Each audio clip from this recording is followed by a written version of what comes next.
May we please be seated.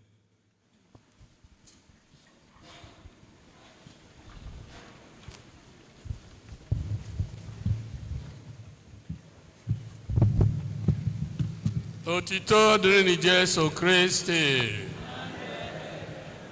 N'afọ Dayọsiisi nke Awka, ndị ụkọchukwu na ndị anyị na-agbara ụkọ ka anyị ji anabata mmadụ niile na St. Patrick's Parish, Aguluzigbo, tata maka nnukwu ome nke inye ekene nke nwanne anyị na Senator anyị Anambra Central Senator Victor Ume inye Chukwu ekene.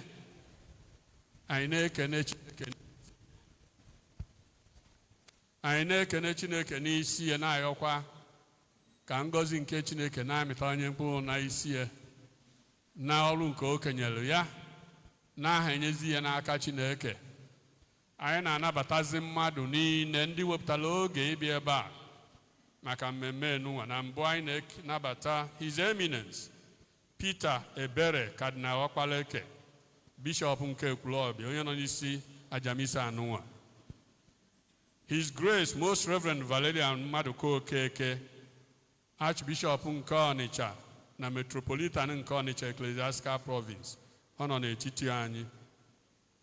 Anyị na-anabatakwuazi His Lordship Most Reverend Jonas Benson Okoye, Bishop nke Nnewi, onye nke Father Pascal Ikejimba na-anọchite anyị ya.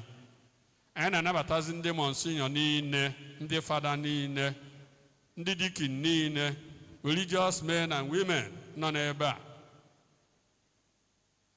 Na-anabatazikwa onye anyị ji maka ya nọdụ n'ụzọ pụrụ iche maka na ọnụ n'ụka ka anyị nọbụ Hamadike Senator anyị, ndị members of the National and State Assemblies fajulu eju ebe a n'ọnọdụ dị iche iche na-asịfa ncha nnọọ.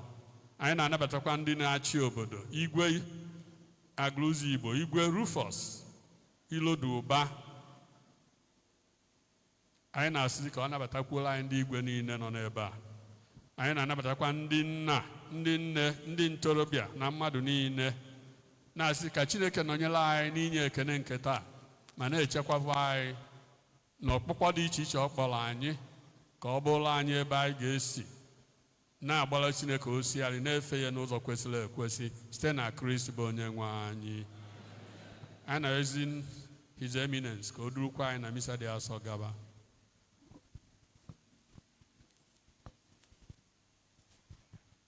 Anyị na-ekene nna anyị Bishop Most Reverend Paulinus Ezeokafor, Bishop nke Awka, bụ onye nabatagoro anyị niile. Nebumnobi anyị na masa ụmụnne m na Kristi. Anyị na-ekpe ekpere n'ụzọ pụrụ iche maka nwanne anyị nwoke Senator Victor Ume na ndị ya na ha na-alụkọ ọrụ ọnụ na National Assembly na ndị na-agba odibo n'ogo dị iche iche, the executive arm of the government of Nigeria, the judiciary, and indeed for all of us who are citizens of this country. N'oge nụwa anyị na-eme emume mbilite n'ọnwụ nke di nwere anyị Jesu Kristi site n'igba odibo nke ụmụnne anyị ndị a Chineke nyere oghere n'oge a, ọkachasị nwanne anyị nwoke Victor Ume, ka ọnọdụ Nigeria kawanye mma site na Jesu Kristi onye nwe anyị. Tinyezie ihe ndị ọzọ dịghị mkpa ị chọrọ ịyọ Chineke na aja misa dị asaa.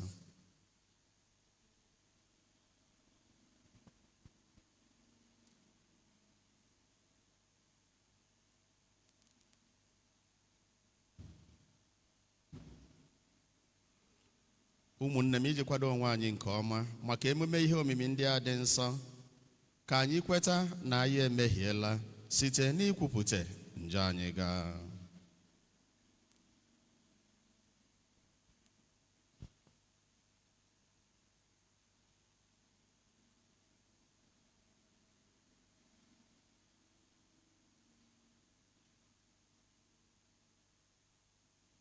You were sent to heal the contrite of heart. Lord, have mercy. Lord, have mercy. You came to call sinners. Christ, have mercy.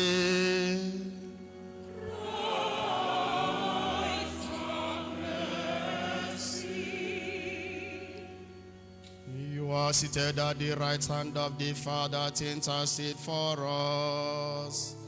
Lord, have mercy. Lord, have mercy. May Almighty God have mercy on us, forgive us our sins, and bring us to everlasting life.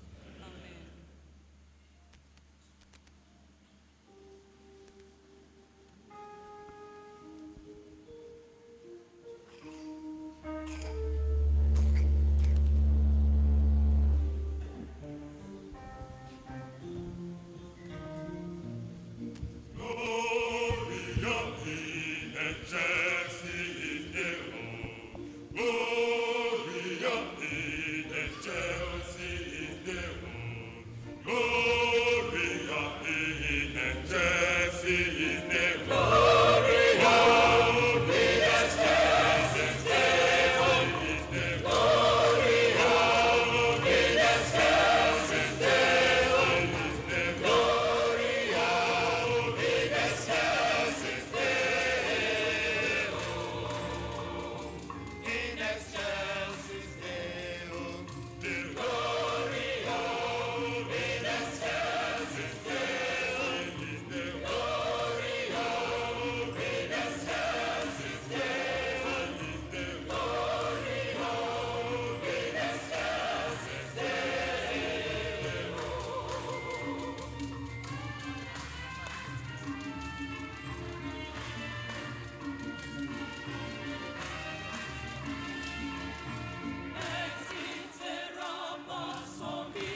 excelsis Deum.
Let us pray. O God, who give constant increase to your church by new offspring, grant that your servants may hold fast in their lives to the sacraments they have received in faith.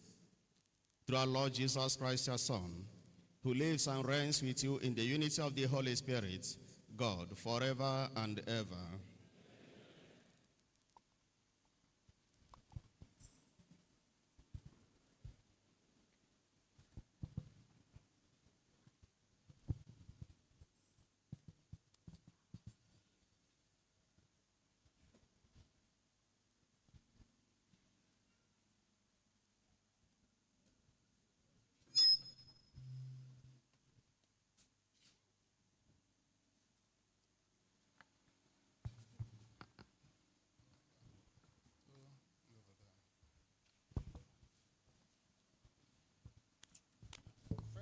First reading. First reading. A reading from the Acts of the Apostles. On the day of Pentecost, Peter, standing with the 11, lifted up his voice and addressed them. Men of Judea and all who dwell in Jerusalem, let this be known to you, and give ear to my words. Jesus of Nazareth, a man attested to you by God, with mighty works and wonders and signs, which God did through him in your midst, as you yourselves know. This Jesus delivered up according to the definite plan and foreknowledge of God. You crucified and killed by the hands of lawless men. But God raised him up, having loosed the pangs of death, because it was not possible for him to be held by it. For David says concerning him, I saw the Lord always before me, for he is at my right hand, that I may not be shaken.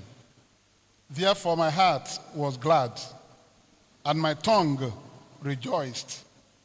Moreover, my flesh will dwell in hope. For you will not abandon my soul to Hades, nor let your Holy One see corruption. You have made known to me the ways of life. You will make me full of gladness with your presence.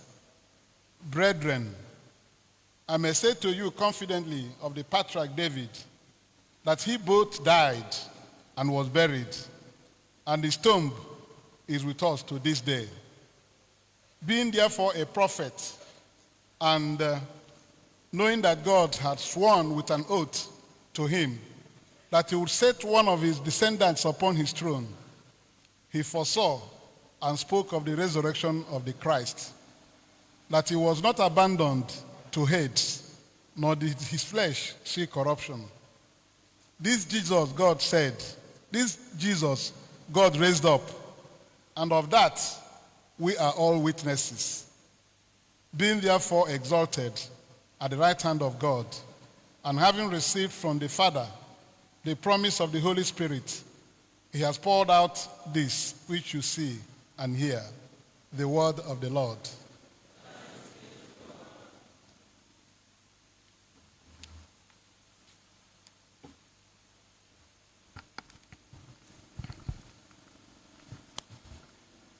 O Chukwu, chekwaba m, agbabatago nchedo gị.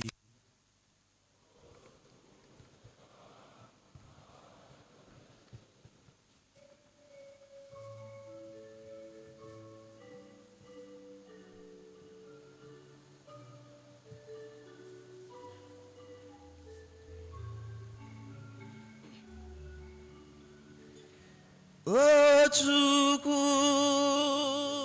chekwaba m, agbabatago m na nchedo gị.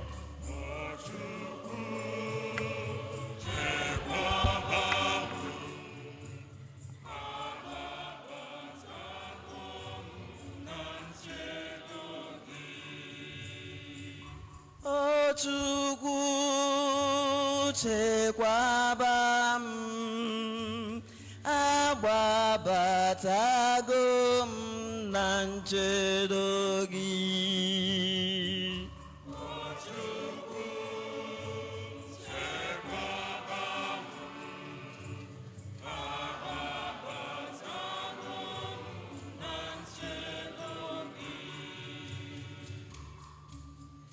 Chekwaba m Chineke, n'ihi na ị bụ ebe mgbaba m. Agwara m onye nwe anyị sị, gị nwa bụ Chineke m, sọ gị bụ onye nwe anyị bụ ihe m nwere. Ị na-enyekwa m ihe niile m chọrọ.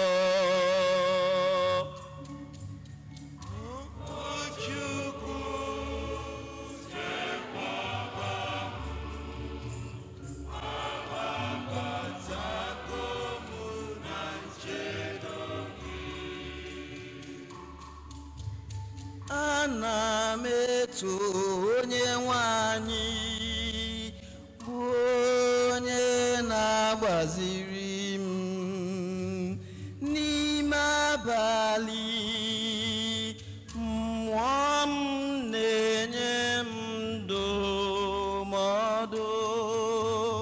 Ana m eche echiche banyere onye nwe anyị mgbe niile. N'ebe ọ nọ n'aka nri m, egwu agaghị atụ m.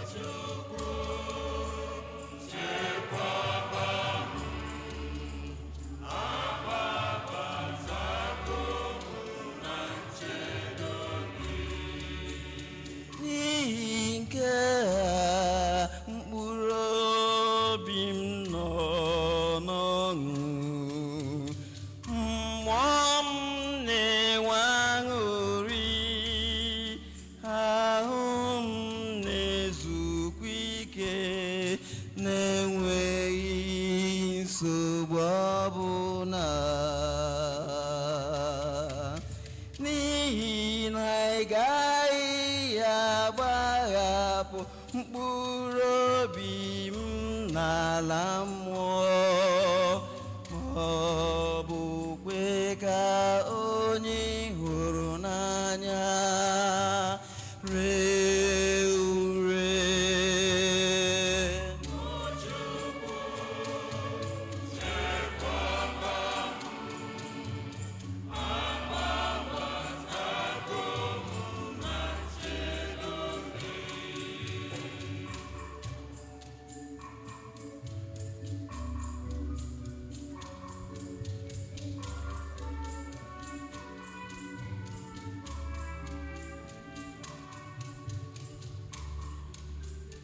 Ị ga-akụziri m ụzọ nke ndụ, ị ga-enye m aṅụrị na-enweghị ube n'ihu gị. N'aka nri gị aga m enwe aṅụrị dị ebebe.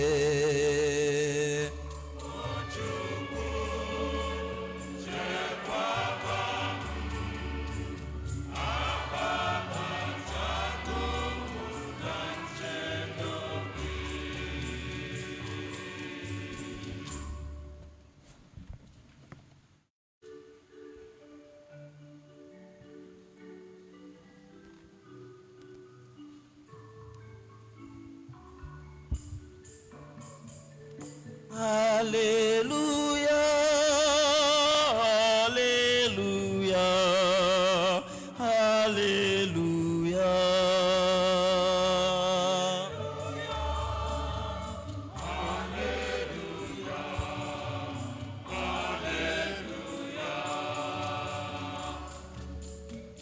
Taa bụ ụbọchị ahụ onye nwe anyị mere, ka anyị nwee aṅụrị, ka obi dị anyị ụtọ na ya.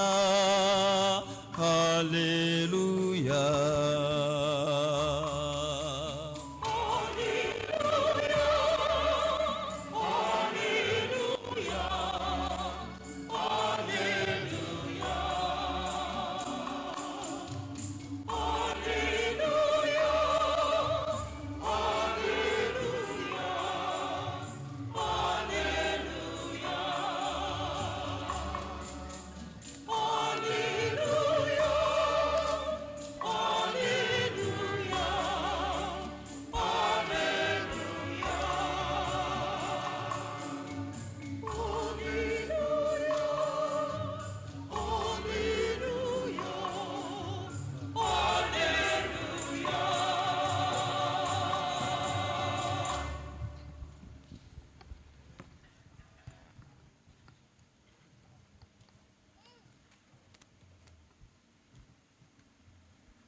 Onye nwe anyị nọnyere unu.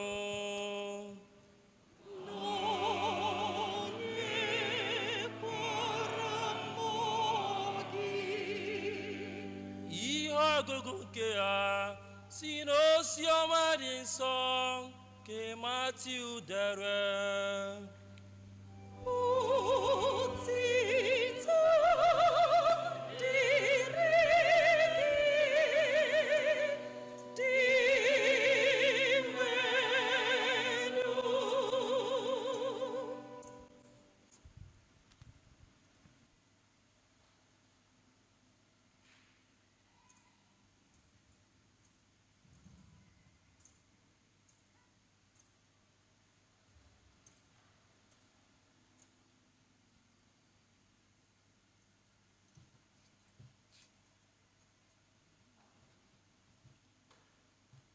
Ha ewere ọsọ si n'ili pụọ n'ihi egwu na oke ọṅụ gaa ịkọrọ ndị na-eso ụzọ ya ihe merenụ. Na mberede, Jesu zutere ha n'ụzọ sị ha ekele, ha wee bịa makụọ ya n'ụkwụ abụọ kpọrọ ya isi ala. Jesu gwara ha sị, unu atụla egwu, gaanụ kọrọ ụmụnna m, gwanụ ha ka ha gaa na Galili, n'ebe ahụ ka ha ga-ahụ m. Mgbe ụmụ nwanyị ahụ na-aga, ụfọdụ n'ime ndị agha na-eche ili ahụ nche laghachiri n'ime obodo kọrọ ndị isi nchụaja ihe niile merenụ. Mgbe ha na ndị okenye sukọrọ gbaa izu, ha nyere ndị agha ahụ ọkpụrụkpụ ego sị ha, ihe a bụ ihe unu ga na-ekwu. Ndị na-eso ụzọ ya bịara n'abalị zuru ya n'oyi mgbe anyị nọ n'ụra. Ọ bụrụ na nke a eruo gọvanọ ntị, anyị ga-emeta ya mma wee wepụ unu na nsogbu. Ha nara ego ahụ mee dịka a gwara ha. Akụkọ a ka gbasara n'etiti ndị Juu ruo n'ụbọchị taa. Oziọma ka o seburu ụwa.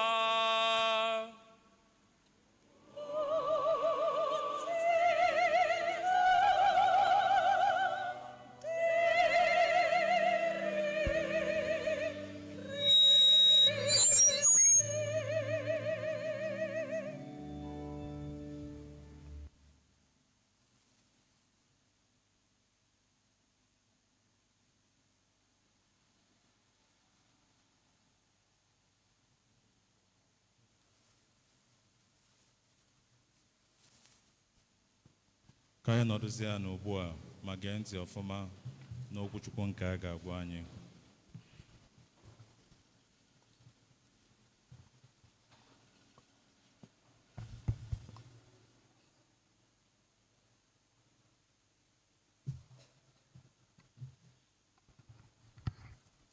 Praise the Lord. Hallelujah. Abụrụ m onye oke hallelujah, mana ife hallelujah mere. Ihe hallelujah mere maka na si n'ọnwụ bilite. Mana tupu m gawa n'iru n'okwu nchigharị mmụọ one na one anyị nwere na misa dị asọ n'ụwa, achọrọ m ikene Her Excellency Dem Vejeti Aba, the only female governor enwego na Nigeria. Amanọdị nnọọ ya afọ nyache nọọ ndekwa ya n'ọzi mgbe nnere anya ọfụma, ịma na ndị na-agba ihe anyị na-agba n'anya adịrọ ha mma. Onye ọ na-ji ihe a anya ya ezuchazighị. So oge ụfọdụ dị ka ya so anyị na-ekene gị for making our time to be here. Mmadụ anara abụ nwata na anụ ogburu. Anyị na-ekene si na Chukwu nyere gị ahụ, ya nyere gị na-aga in Jesus' name. Anyị abịazie n'ọnọdụ anyị nọ na tata. Ekene anyị dị ụzọ na-abụ dịka m si gị okwu. Nke mbụ na anyị nọ n'oge Easter. Oge Easter bụ nnukwute oge anyị ji enwe aṅụrị maka nkulite n'ọnwụ nke di nwere anyị Jesu Kristi. Ọbịa dị nsọkwụ nso nso nke ukwuu na anyị na-eme ya tata na emume na Easter Monday. Anyị ma na ọ bụ mbilite n'ọnwụ nke Kraịst bụ ebe nchekwube anyị niile dị. Ọ bụ na enwere ya, ịma na ihe anyị nọ n'ụwa bụ ihe efu, ọ ya ndụ ọfụọ. Ọ bịa kpata na Pọl dị asọ n'akwụkwọ dere ndị Kọrint akwụkwọ mbụ ya isi nke 15 na amaokwu nke 9 gwara anyị sị na ọ bụrụ na Kristi esi n'ọnwụ bilite, okwukwe anyị ga-abụ ife efu.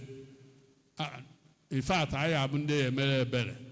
So it is the resurrection of Christ that is giving us a new hope.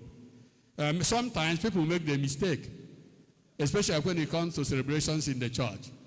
Some think it is Christmas because of the pomp and pageantry that go with celebration, but the most important feast of the church is Easter.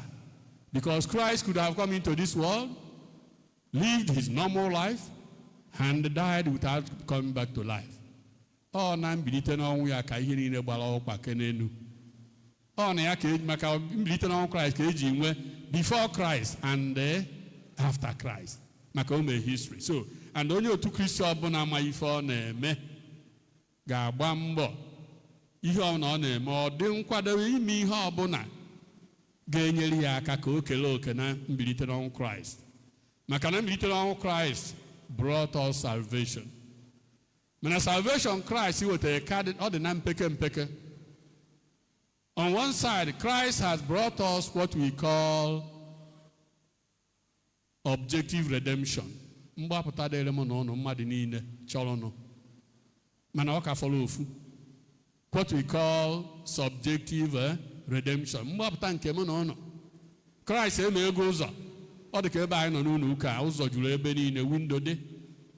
Mana onye ọ na-achọrọ ịbata ụlọ ụka ma o si na ya pụọ, a ga-eme gịnị? Ọ ga-esi n'ụzọ. Onye na-esi ihe niile anya je na windo ma ọ na-aja na-akụ isi ma na isi emerọ gịnị? Therefore, Christ has redeemed us.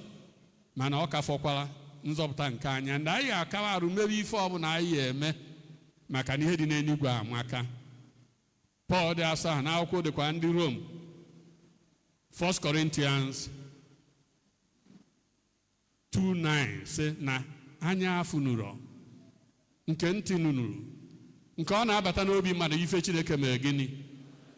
And heaven is real. Heaven is real. The story of the rich man and Lazarus made it clear. They lived in this world, did their various functions, but at the end of the day, both died. One went to collect the reward of eternal life. The other one saw himself in suffering. And that is why, as we live on, we must try as much as possible to be in union with God. You will find in the story of that rich man that at a point he was repentant. In fact, he asked that they send Lazarus to go and talk to his brothers who are on earth. So, ọ bụrụ na ụfọdụ n'ime anyị nọ n'ụdị ọnọdụ ọnụ ihe onye ekwu bụ na ebe ya na-ata afọ iri na ụmụnne onye mechaa abịa eme gịnị? Abịa kpọpere nke ya mana ọ sị mba si jee gwa ha ka ha gbanwee. Mana a gwara ya sị ya na ha nwere ndị amụma, there are many here, ndị arụ ọrụ a. So na salvation is not in the grave. Nchegharị anyị ga-abụ n'ụwa. So ka anyị jisi ike ka anyị nọ ndụ n'ụwa ka anyị na-agba mbọ ihe enyere anyị aka. Ka anyị ikwe ka ife ọwụ na mee anyị ama enweta ya bụ nzọpụta. Maka na ọ dị nnukwu mkpa. Paul dị asọkwa n'akwụkwọ nke ode ndị Rom isi nke 7 amaokwu nke 8 ka anyị ghara ikwe ka ihe ọwụ na afụfụ ọwụ na mkpaka ahụ ọwụ na ma ihe nke ụwa ọwụ na dufie anyị ụzọ. Maka o dufie anyị ụzọ nsogbu ya adị. So anyị ga-enedosi anyị ike n'ebe anyị na-eje. Maka na ọ na anyị mee otu afọ uche anyị adị ebe afọ. Anyị na-emezie ka anyị na-ebi ndụ a anyị na-ene anya ebe a na-aga. Mara katekizim na anyị gwara anyị sị maka gịnị ka Chukwu ji ike anyị ọsị na o kere anyị ka anyị mara ya, anyị afụ ya n'anya, anyị efee n'ụwa ka anyị wee mee gịnị? Heaven is our target. Ma ewu politician, ma ewu onye nkụzi ụka, ma ewu bishop, ma ewu fada, heaven should be our target. If it is not, you are missing you miss the final of finals. So ka anyị ikwe ka ihe ọbụla ọrụ ọbụla anyị na-arụ ọkpọ ọbụla akpọrọ anyị ga-enyere anyị aka. So anyị na-ekene Chineke n'isi sinetọ anyị onye nke bịa taata inye ekene. Ọ dịkwa mma maka na ọ ihe kwesịrị ekwesị ziri ezi na anyị ga-enye Chukwu ekene and ọ na-atụ anyị ya. Akụkọ gbasara the 10 lepers who were cured, and after they saw that have received they have been cured, 9 went away rejoicing, not remembering anymore how they started. The only one came back to give thanks to God. Ịmana anyị nwa ndị ọkasị ndị be anyị ndị Igbo na-abụ ife anyị na-akpọ ikwe jide nne ome gịnị ọgbakọta n'azụ. Ihe dị anyị mkpa ya na-ayọ Chineke na-ayọ ya mee nke o mechara anụ ya eme gịnị I have done it. You have done it is because God has blessed the effort. So no here den ba I ga na enye ekene maka ndị openta aha ka agwọsịrị fa ite naanị nele onwe fa ya jewalụ ofu onye sị mba ihe na ozi ọma ruku dị asọ dị isi nke 17 amaokwu nke 10 ife ya ofu onye chighara azụ ka ekene Jesu and iji gosi na ọbụrụ adị Chineke chọrọ ekene Jesu jụrụ sị ọkwa mmadụ 10 ka a gwọrọ kedizi ebe ite naanị ndị ọzọ mere gịnị nọ gosi na ọ na-atụ anya ụmụ agbọghọ sị na fa atụrụ anya mana ha ji ngazi na gịnị so Jesu tụrụ anya ekene and anyị ga na-eme ya na ndụ anyị ido ekene amaka maka a sị na ekene onye na nke o mere ome gịnị ọ dị mkpa so anyị kene Chukwu and anyị ma ọfụma na ihe ọbụla anyị na-eme n'ụwa arụkwa n'ike anyị ọtụtụ oge people praising that ụmụaka gụrụ akwụkwọ onye na-ewaye eke ma ụjam ma ọ sị gị I have made it o chezozie na heavens help those who do what o chezo na o nwere ndị gbara mbọ mee ihe niile ka ha pass exam karịa ya mana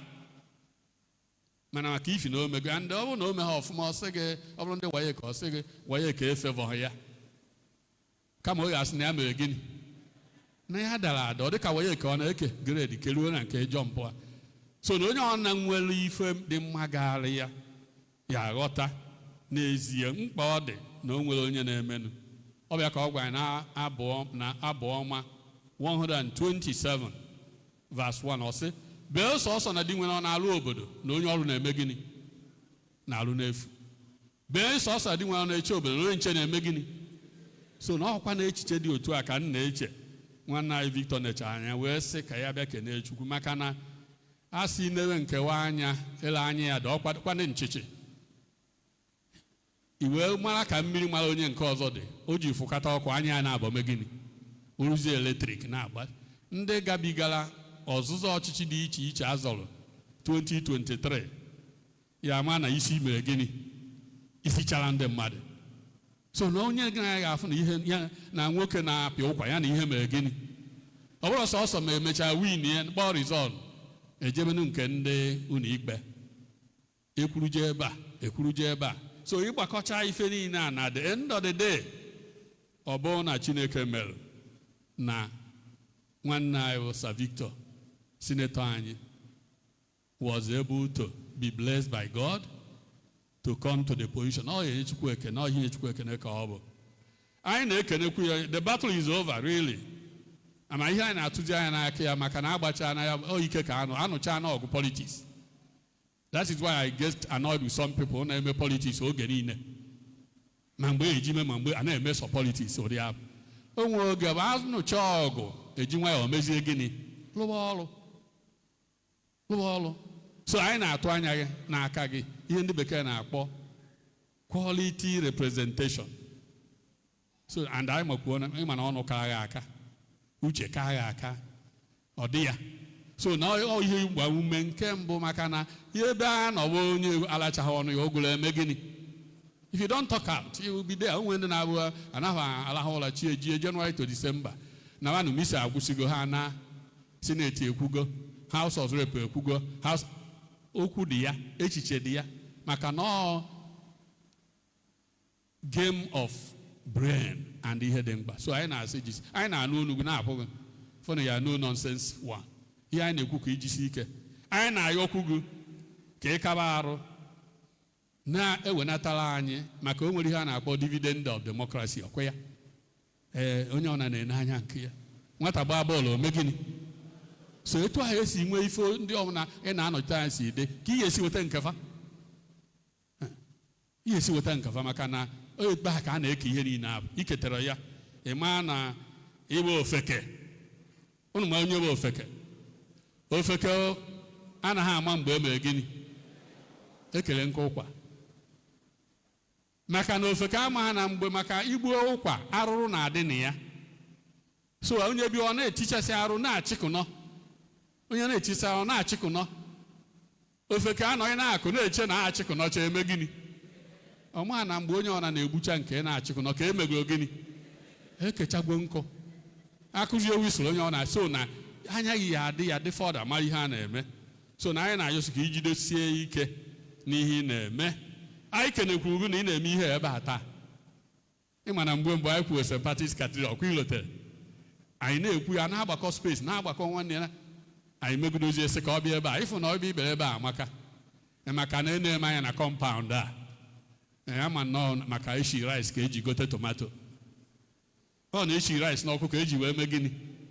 So na parish priest na ndị kansụl emechaa hụ na ahụ m anya maka na ọ bụ na m dulie n'ọka o nwere ike ofeta ọ na-adị emebukwa emewe anaghị achọghị m ịma na asị na nwata ya na-asị asịrị si na ihe ha agwa ndị bịara be ha na ha si rice ihe ma agwụrụ na ụlọ adịghị ọla adị ebe a bụ ya rụrụ ya na nke a na-emekọta abụ ka ahịa ya ude. So anyị kenere gị ọ rụrụ ya mgbe ọ wụrụ ọwọdụ mgbe si na-ete a eri ụtụtụ ọ nọ ya ụtụtụ ọ nọ ya ifie ọ nọ na parish ọ nọ na diocese everywhere. So anyị kenere na a bịara ebe a ndị mmadụ bịakwa ebe ụnọ maka na mmadụ ruo ebe mmadụ soro ya na ruo ụnọ. So anyị kenere gị kenekwa gị na ihe anyị fụrụ maka na abịa na-enezi anya ịhụrụ mana ọ mficha bụ mma. Mficha bụ gịnị? Ị na-eficha dị mma ificha. So na inwegodo ihe ochie ịbata ebe efichara ya ma na onye na-ebe ahụ n'isi dị ya mma. You mustn't be a new one. Nke ị nwere na-edo ya anya ọfụma. So anyị kenere gị sị biko daalụ. Anyị mara Anambra steeti anyị na-ekwu ọkwanụ be anyị ka ọ bụ n'oge gara aga anyị na-asị no light of the nation ọkwa ya mana ọkwụ be anyị niile mana be nke ahụ anyị nwe ọkachasị anyị bụ ndị nọ n'ụlọ ịma nwe ndị a na-akpọ home branch anyị anaghị eji live anyị na-eme transfer. So na ọ dị mkpa ịnelu anya na ya.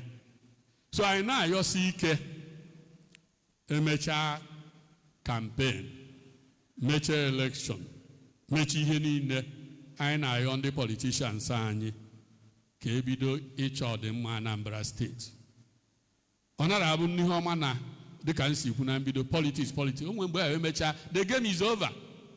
Ekwuru ya mbọchị 17th of March gọvanọ mere 2 years ana ihe enwe gọvanọ na-abụ ofu ka ya emegido na omekpọ nke ya onye ọzọ ewee mee gịnị until next election ahụ enwe gọvanọ ọzọ ebe a enwe ima na onwe keleg the same thing na the various senators reps houses of assembly unu ncha si na different platform bata ọchịchị maka ọdịmma Anambra steeti. Ife na-agwa unu bụ onye ruo ekote nke dị mma ya mee gịnị ya konataba anyị unu emezi na anyị ebula asụa anaghị eti ọkwa n'anụ ama mgbe ha na-eme NPN na ANPP ọkwado ya ndị politician unu amazi nke abụ NPN and gịnị PP na-abọdị ya anyị nọdụ na ebe a NPN na nke ọzọ na-azọ onye nke akposa aja onye nke ọzọ eme mkpopu ekwe ụzọ ya alụ ndị ha na ihe a ka a na-anọ ọgụ ya ahụ niile eme gịnị ọ bụrụ ezigbo ife maka na when you do this ask ya 2 elephants fight the grass does what?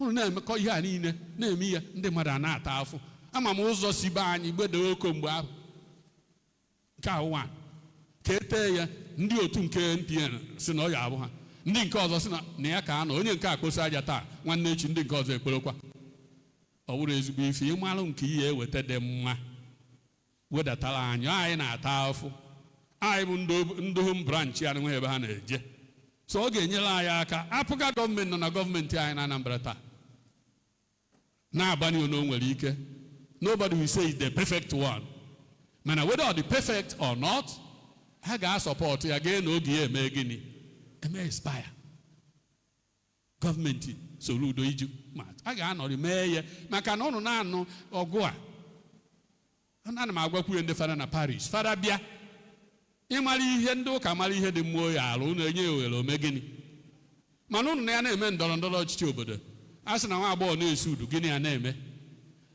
ya oge aga so arụnite ọrụ ama ihe na arụnite ọrụ ndị ọcha ma eme ya ọfụma arụnite ọrụ o nwezi oge oyi ruo asị na ọzọ adịkwana onye ọ na-ekwuwe okwu criticisms are good criticism onye in fact na asị na ihe ama ha ijiji enweghị onye na-adịghị ọdụ na-eme gịnị ọ na-eso ozu aba n'ili criticism adịghị njọ but let it be constructive You have right to, because if you don't criticize ndị na-eme ihe constructively, they will not do anything.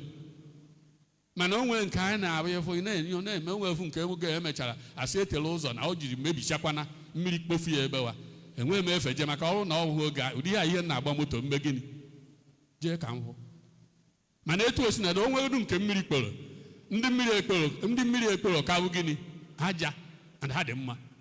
So there are good things. Agwa gị ọ na nwere maka ofu onye nwere ike na uno dara bụ nwere ike lose structural problem ofu obe nke ha adaba ọdọrọ ndị ọzọ. So ihe anyị na-ekwu ka uche anyị dị na ya. Anyị chọrọ ka Anambra steeti anyị ka mma ebe Nigeria tosikwuru ịka mma. Anyị na-anya gọọmenti nọkịta na federal na ihe ndị ọzọ. Anyị afụ na agụụ atọfu na onye ọbụla ọgọdọ o mere gịnị. Enwere serious hunger in the land. Nke bụ na ka o si ka njọ na iji egodo ego ya egote ihe ọbụla. Ịbịa jikwu ego wa ndị na-emekarị ebere bụ ndị civil servants ndị na-eri ụgwọ ọnwa maka nke ha ka njọ. So na ọ dị so serious na ịbịa ihu na ndị mmadụ na-ata. So gọọmenti anyị na-ayọ ụnụ ka uche ụnụ dị ya to alleviate suffering maka na basic thing mmadụ chọrọ n'ụwa abụgodu nri. Onye ọ nọ ebe a chọrọ ka o rie ihe. In fact, onye nọ ebe a orihi nri ehihie orihi nri abalị 1 or 2 days o megịnị ị na-ene ya anya ọnwụnwa. So a government that cannot feed the population ndị be ya nwere nsogbu. We must ask the government at the federal and state at every level to see what can be done to get food to the people's tables. People are hungry. Ezigbo agụụ chara acha. Oti nwata ihe na iru gịnị nne ya nọ n'etiti anyị. And government can do it. And that is why unu ma the sources. Unu ma the sources of manọ ma fuel subsidy na ndị ka na-akwado ha ọfụma. Mana anyị na-ekwu ka amala etu esi na-eme nri ka ole na security. Na security. Ka agwakwa na ya eziokwu. Ọ bụ anyị kerekwa Chukwu na security crisis anyị nwere ebe a bụ nke a na-eji trailer na aeroplane road ndị mmadụ vuru jewa ha ma eburu evuru aje. Maka na ụfọdụ a na-agwa anyị na-ejide ndị mmadụ na Kaduna. The next place abụrụ na Adamawa ka Sokoto. Ị na-asa eji ha ọkpa aga ka eji moto vuru ha aga ka efere ha n'elu. Mana ihe niile abụ amaghị onye gwara onye nke bụ eziokwu. Anyị ma na aghọdị na ya. Somebody a na-apụtasị na ọnya na ndị a na-aṅụ tii na-akpa nkata ahafụ ya. Unu amaghị na nkwudobe ọgụ ka gịnị ọnụnụ ya. So na gọọmenti na-erue anya ka ndị mmadụ nwee beta ihe a. Ka anyị na-enekwu anya ife siri ike mana anyị na-alụtụkwa aka maka na ọrụ anyị bụ prophets ka anyị bụ ndị a niile n'enu ọtọ ebe ahụ ndị amụma ga-agwa anyị eziokwu. Anyị mana maka ihe isi ike n'ụwa dị na so many young people and people are leaving Nigeria and our state as no relocate gwo. Anyị na-ayọsịkwa gọọmenti ike n'ebe anyị maka na anyị nwere ike na-eme ihe a nwantịntị oge ndị mmadụ anyị nwere eme gịnị agwụ. And o nwere ihe na-adị njọ ka mmadụ si ebe ọ nọ pụọ n'iwe na ọ dịghị mma. Because most of these people leave the country because na Nigeria enwezi isi. Maka m ojie ụdị echiche ahụ pụọ ebe a nnata ya emekwa gịnị. Nnata ya eme gịnị. Maka ndị na-eme na found the fashionable nwa ya bajebe. Osi ihe afọ ama m ndị mana ha na-enwe kọntaktị ụfọdụ. Ihe afọ pụọ izu ọ na-ezighị ozi na-akọmuniketi gị. Nwantịntị ihe dịgharị ya mgbe ome gịnị osi ile maka o setụrụ na balansị. Onye pụta ka o esi nata. Ụfọdụ ka ya bụ ikwu ozi na nne na nna ya na-enwe nsogbu ọsọ gị emechaa. So ka uche dị ndị nne na nna maka na ụmụaka enwebeghị ezigbo base n'ụlọ wee si n'ụlọ pụọ maka na ebe a dị njọ. Ọ ya ka o ji dị mkpa gọọmenti mee ebe ọ dị njọ ifu na onye jewe obodo oyibo ma ebe ọzọ o jee ka o weta ihe o weta ha ya o mekwa gịnị ọ nataba. Mana kịta ihe a na-ejebu ka adịzie ndụ. O jewala one ahụ ihe na-agwa ndị na-ewesisi ụmụ ha one ahụ na-asị na o jewa n'obodo oyibo bụ onwe ihe ị nwere na-egosi ya ebe ọ dị maka onye kwa anatazi. Unu ọnụ ive na-ekwu ị na ha eme ya jebe onye ha anatazi. De na-akụ nke ọzọ achọkwa m iji ole nwa metụta aka n'ihe ọzọ dịkwa mkpa na ndụ anyị maka asị a na-eme ọnwa na-eme gịnị a na-eme ibi ya. and ihe chọrọ imeta maka na o nwere akwụkwọ anyị na-edisi anyị na-akpọ Lenten Pastoral anyị. Na Lenten Pastoral ihe anyị ji nye title bụ Renewing the Face of Catholic Education, Special Attention to Childhood Education. O nwere ihe onone na-emenụ nsịkwa ka anyị kwuwe ma ọkwa maka etu a ka anyị si abịa ikwucha omebe oge ụfọdụ. Ka anyị maa na ọtụtụ ndị nne na nna anyị mụtara nwa amazi na ọha bụ ndị izu ọdụrụ ịzụ ụmụ ha. Ọtụtụ na-emezi ka amụta nwa ka onye ọzọ zụara ya, nwa ekweghị azụrụ gị nwa gị kama na o nwere ike inyere gị aka ịzụ nwa gị ka uche anyị dị ya. Maka ife ụfọdụ na-emezi kịta na-egosi ihe afọ iji maatụ onye Igbo bụ onye Igbo ka ihe abịa bee ka ikene ya ikene ụmụazị. Ọ sịghị nwa m anara anụ Igbo nke ọ na-asụ Igbo. Ọ bụrụ onye ọcha nna ya mere gị, nne na nna ya mere gịnị dochi. Ọ bụrụ na nwa gị onye Igbo anaghị anụ Igbo, anaghị asụ Igbo, onye anọ n'anụ Igbo a ọ ya afịakwa arụ. In a way, and some take it as a higher class group. Ndị nọ n'elu, ndị ọzọ a na-asụ Igbo bụ ndị nọ n'anị. E nwere ihe a na-akpọ mother tongue, asụsụ eji mụ gị na ya ka ihe amụgodo ihe. Ọ yakọta na ịmụ ihe n'Igbo ịnazi agụ ya n'oyibo ị nwee ike ime translation. E nwere ike mgbe izi na-eme transliteration. Na nwatakịrị ka ji pen ọ sị my pen is vomiting. My pen is what? Na pen ya na-agbọ ihe okwu. Mana oge ọ na-eme ihe ọ na-achịkọ ha dị mmiri na na-abata ntịl ọma dị retranslation. So ọ mara ya na asụsụ ha dee na ịnazi ekwu ya na nke mana isi ya ihe afọ ụmụaka na-asụ oyi gbụrụgbụrụgbụrụgbụrụ isizi ya dee ihe n'oyibo mee gịnị ọ na-enyeghị anya maka na akụziri ọ na-site ụka uche anyị dị ya. Maka ndị na-asị na nwa ha anaghị anụ Igbo, ọ naghị asụ Igbo, ana m ekene ụnụ. O sokwa na ndị nna asị ọ naghị anụ Igbo, ọ naghị asụ Igbo. O nwekwa ihe ị nwere na-ene anya na nwa gị ahụ ewere ịkachọọla anyị ndị nọ n'ụlọ maka na enwere ike chọọ ya achọ maka ihe ewenata ya bụ ụlọta ihe dịbe ha.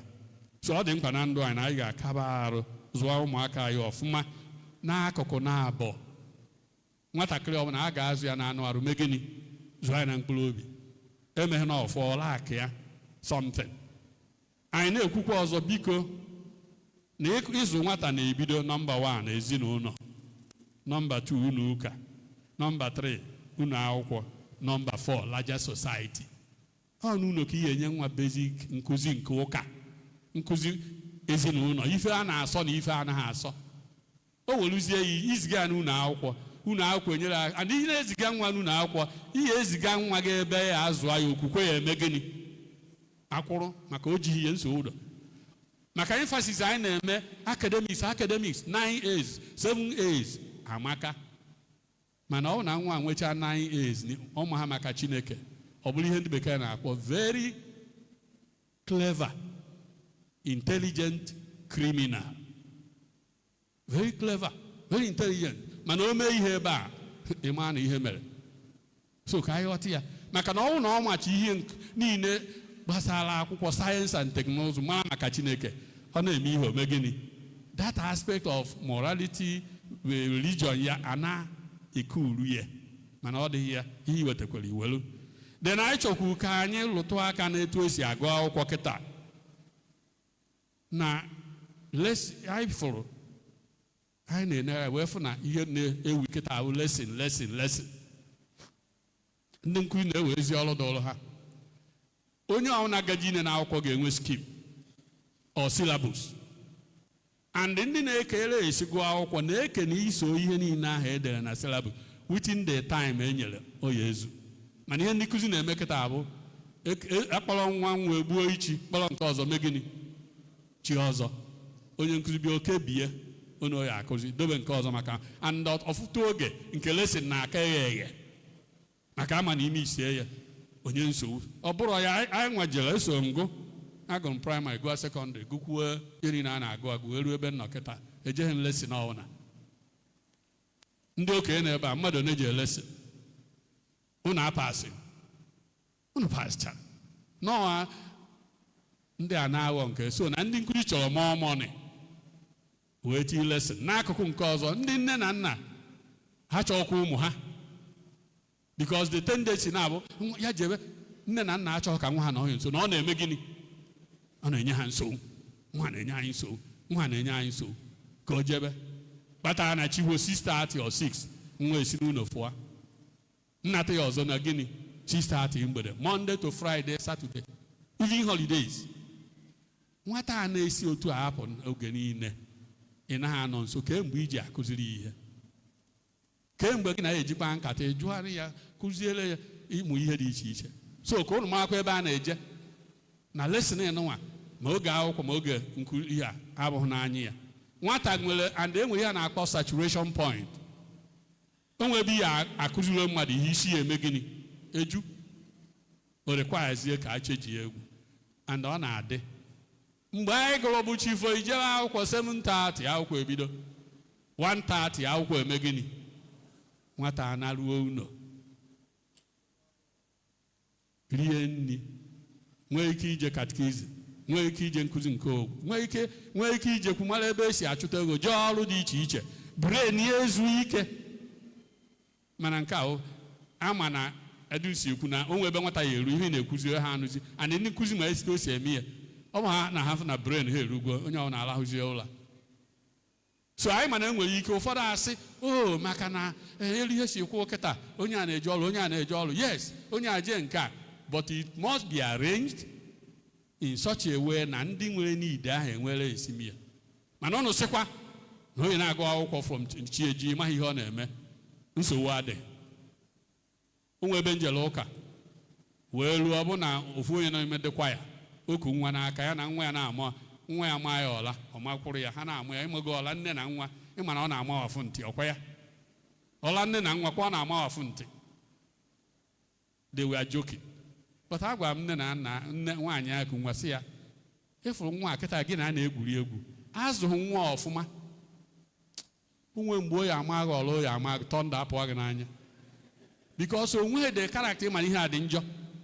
And this will come from the family. Church a support ha, unu akwụkwọ support wee dị. So maka ndị na-agba ọsọ inete nwa ha anya, inete ya anya tata, unu ka ọ dị n'aka, emechaa akụfecha ome gịnị? Maka adị nsọ na Victor Ume senator anyị, gọvanọ anyị, former gọvanọ, na ndị a niile n'ebe a enwere onye enwere mgbe ya na nne na nna ya ji anọ na-agwa ya ihe. O jecha akwụkwọ ọbata akụzi n'ele nke ezinụlọ, maka onye nkụzi na-akụzi aza isi ike na-agwụkwe onye nkụzi. Mana anyị sị na anyị na-eme, and ihe anyị na-eme adịrọ mma.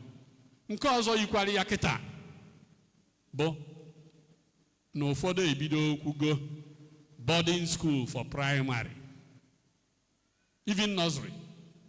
Mana nke ndị shọ ọfụma nke primary, nwata dị ahụ ịsatọ ma ite naanị eme gịnị? Shọt ahụ ise akpọpụ ya be nne na nna ya, o jebiri n'ụlọ akwụkwọ. Na-eme gịnị? Na-eme gịnị ka nna ajụ? Kedu ụdị nkụzi onye nkụzi ahụ enyecha ụmụaka niile one by one gaa meet nkụzi nke nne na nna ya ya enye ya? Mana ihe niile a na-agbala nwa ịnọ nso, emekata isizie na nwa afọ anyị bịa kpọpụ ya. Ọ bịakwata ịjụọ nwata ụfọdụ kịta, kedu ma ọ ma ịga ọ na-ene anya na siri, onye ya agwawo anti na broda na ndị ọzọ, because ọ maha ndị a. So ndị na-eme ihe dị otu a, ihe ahụkwa child abuse. Ife a bụ child abuse. And in fact, eso m n'onye na-asị, ọ bụrụ na ọ ga-afịa gị arụ ịzụ nwa amụta na ya, nwa udete na ihe enye ha yes attention, and ịzụ ya ọfụma, na njedebe ndụ ibe akwa nderi, you will regret. And anyị achọ ka ndị ma regret ya, ka anyị bi n'oge mewe ya. So ọ dị mkpa n'ihe anyị na-eme, ka anyị na-achụpụ na-achụpụfa. O nwere ebe anụ ọfịa even na-elekere na anụ ọfịa, ọkụkọ bụ ụmụ ya, ọ na-enye ha ndị na-anabata ha, mana o nwere ebe ụmụ ya ahụ ya etoru ome gịnị? Ọ sị ha gabazie elu, ọkpa ga-afa, ọ na-agba ọfụ ha nwa ya ọdọ ofu izu ụka, ọkpafu ya ụnyaahụ, mmiri ekporo ya, egbe ekporo ya, ọ ga-azụgide onwe ebe ya n'elu anya fụ na nwa can now do live independently.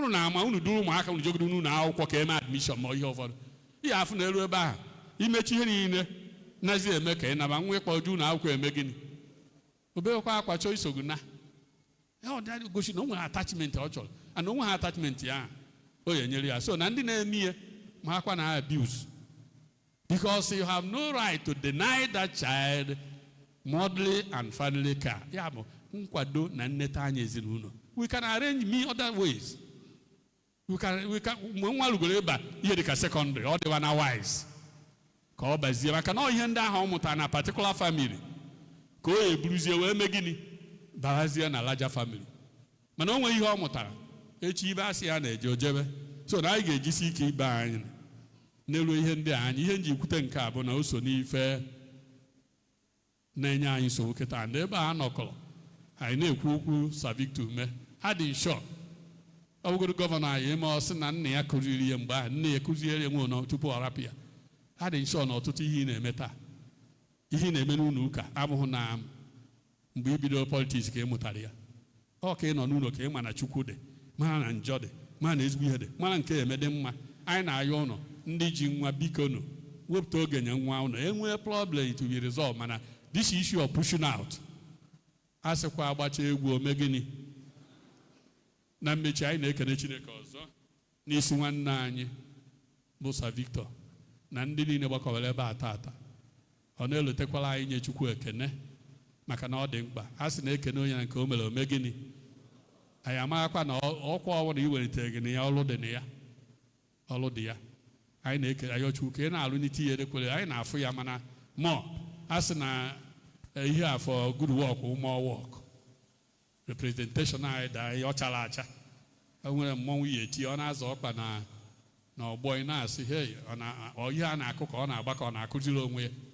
mana anyị nwere olileanya afọ na-asịkwa ka anyị kwado gọọmenti at all levels ọkasị nke etiti ka ọ mara ihe o eme ka agụụ abenata otherwise even though na nne anyị oge ụfọdụ asị ha na ọ ka mma ihe onye tụrụ ka ọ na-eme gịnị mana ọnụ ndị obere mmadụ na-afụ ya maka na anyị nechara sị na ọ nke a ka mma ọ kachịa ya grabụ ya ọ grabụ gonu ya na ihe emewegbo because any dịrị satin ihe a anyị ma na oil subsidy eso na onye si ya ewepụ ya na ọ bụrụ akụkọ a na-akọ maka ya bụrụ eziokwu mana a na-akwado n'ihe eme gịnị akwado nwaanyị dị ime ya ama ihe ya akwado na ya amụ nwa ọ bụrụ ime mezie ya ọsị ihe emenwuzi ya so na gọọmenti could have been very much proactive n'ihe a na-eme benata ihe ndị ọzọ benatakwuo waste maka na ewekwa ihe ole na anyị nwere na-enyere anyị ka onye nyere anyị aka anaghị Chineke ka anyị ncha bụ ndị nọ n'ebe a na-enwe aṅụrị na mbilite n'ọnwụ Kraịst ka anyị na-ebikwa ndụ anyị ka ọ ga-abụ n'oge ikpeazụ ka anyị nwee ike ịfụ Chineke iru na iru site na Kristi bụ onye nwe anyị. Anyị ekene nna anyị ukwu Bishop maka ọmalịkwa ọ gwara anyị ga-ejizi ofu minute wee ghọtamie ihe ndị o kwuru ma nwee mkpebi iji wee lụọ ọrụ na ndụ anyị.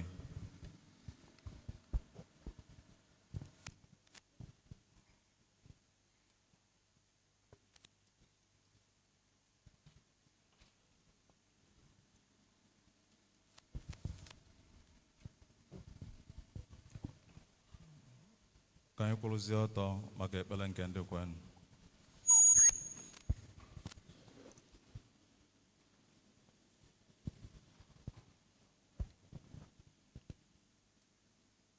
Ụmụnne m na Kristi, tata bụ ụbọchị onye nwe anyị mere mgbe Jesu Kristi siri n'ọnwụ bilite.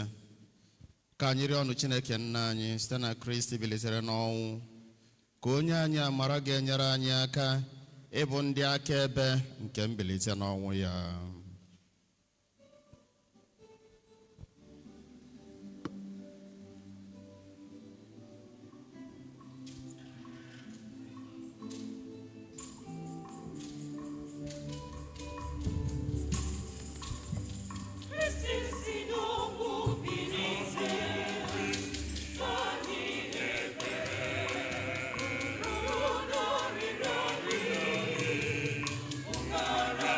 Igwe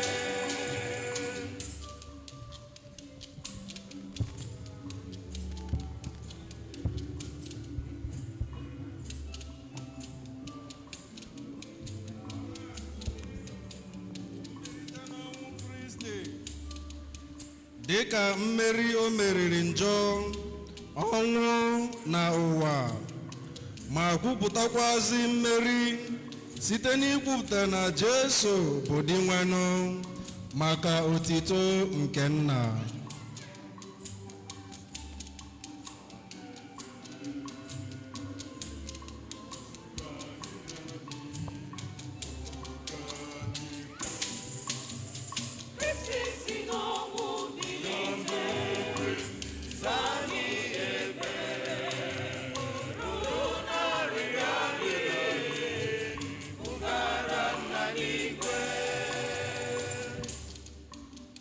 Maka ndị ndu nke obodo anyị bụ Nigeria,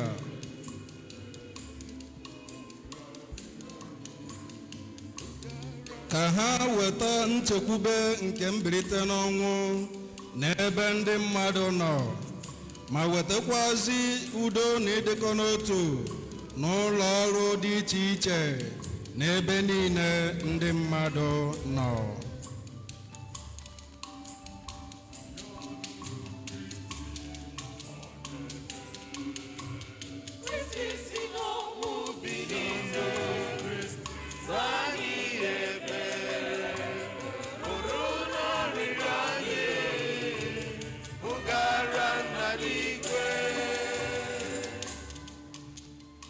Maka ndị enweghị enyemaka na ndị nọ n'oke ihe egwu,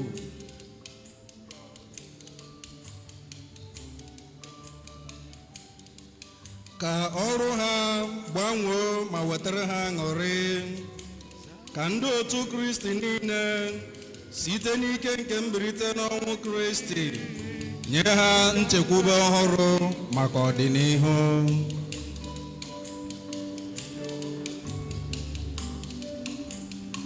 Sisi n'ọnwụ bilite, zaa anyị ekpere, bụrụ n'ọrịrị anyị, bugara Nna n'igwe.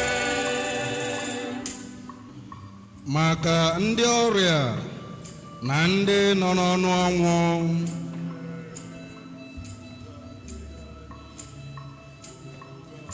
ka ha hụta ahụhụ ha dịka ọkpụkpọ oku Kristi na-akpọ ha maka iketa oke n'otito ya.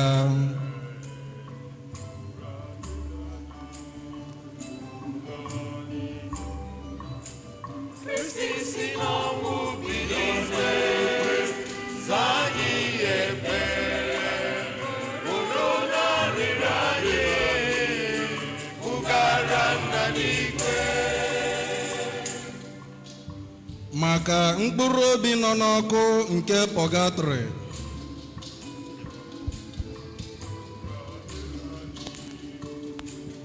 ka elele nke mbilite n'ọnwụ Kristi meghere ha ọnụ ụzọ nke alaeze Chukwu.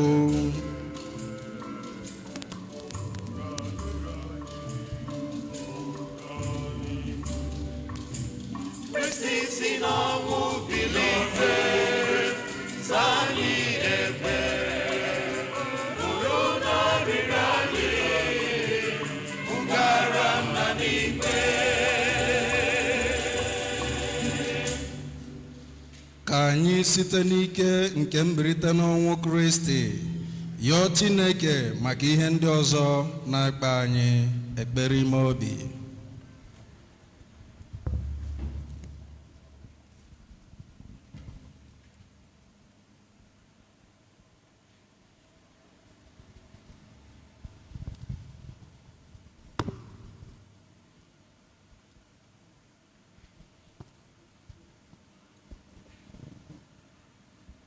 Chineke Nna ji ike niile, biko anyị na-ayọ gị nụrụ ekpere anyị, bụ ekpere ndị anyị ji obi anyị niile na-ehunyere gị, ka ozi nke mbilite n'ọnwụ Kristi wee biri n'ime anyị oge niile site na Kristi Onyenwe anyị.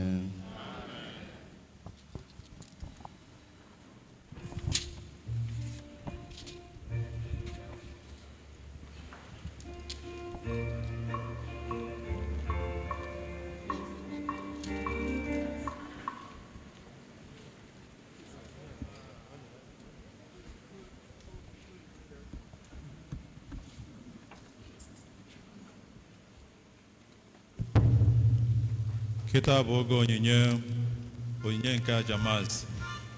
Anyị ga-agba mbọ tinye ife onyinye anyị n'ebe dị anyị nso. Anyị na-ayọzi our Senator Victor Ume na family ya. Anyị si onye ka ha gbadaa n'azụ maka ibukọta ihe onyinye.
Chima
Thank you.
Chukwu kiri nwagu agaghị ekwe ka nwagu taa ahịhịa. Chimambamu ị na-eburu m mkpagbu. Onyinye nyere m bara ụba na ya ka m ji eme ọnụ, ya ka m ji eme ngala.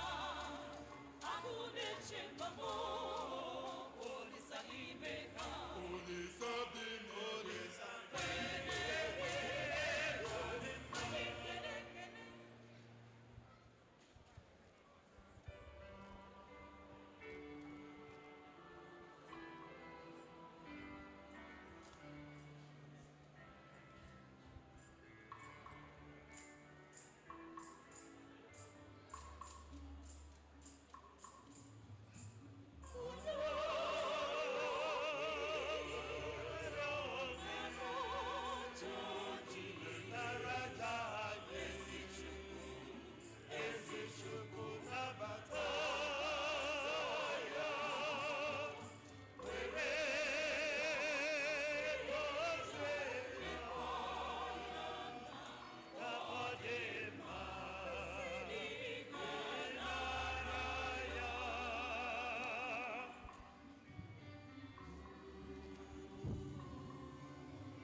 Rawana ụmụnne m ka aja m na nke unu bụrụ ihe ga-asọ Chukwu nna ji ike niile nara.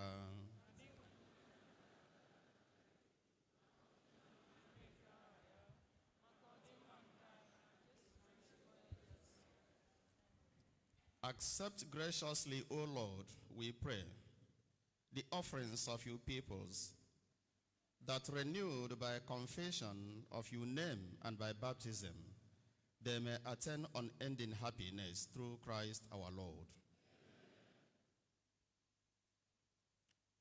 Onye nwe anyị nọnyere unu.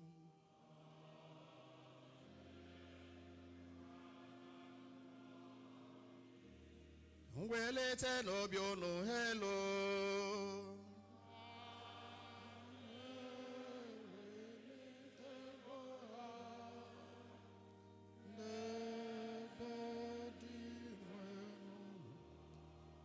Ka anyị nye n'ụdị nwenụ Chukwu anyị ekele.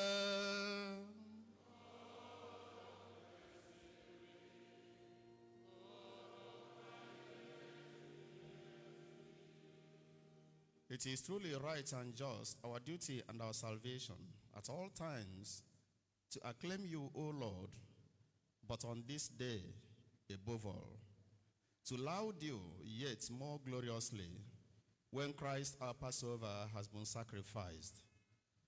For he is the true Lamb who has taken away the sins of the world. By dying, he has destroyed our debt, and by rising, restored our life. Therefore, overcome with paschal joy, every land, every people exalts in your praise, and even the heavenly powers with the angelic hosts Sing together the unending hymn of your glory as they acclaim.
You are indeed holy, O Lord, the fount of all holiness.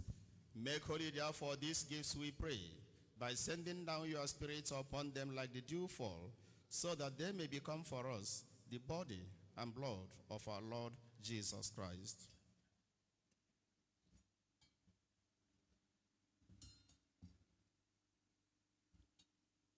At the time he was betrayed and entered willingly into his passion, he took bread and giving thanks, broke it and gave it to his disciples, saying, "Take this, all of you, and eat of it, for this is my body, which will be given up for you."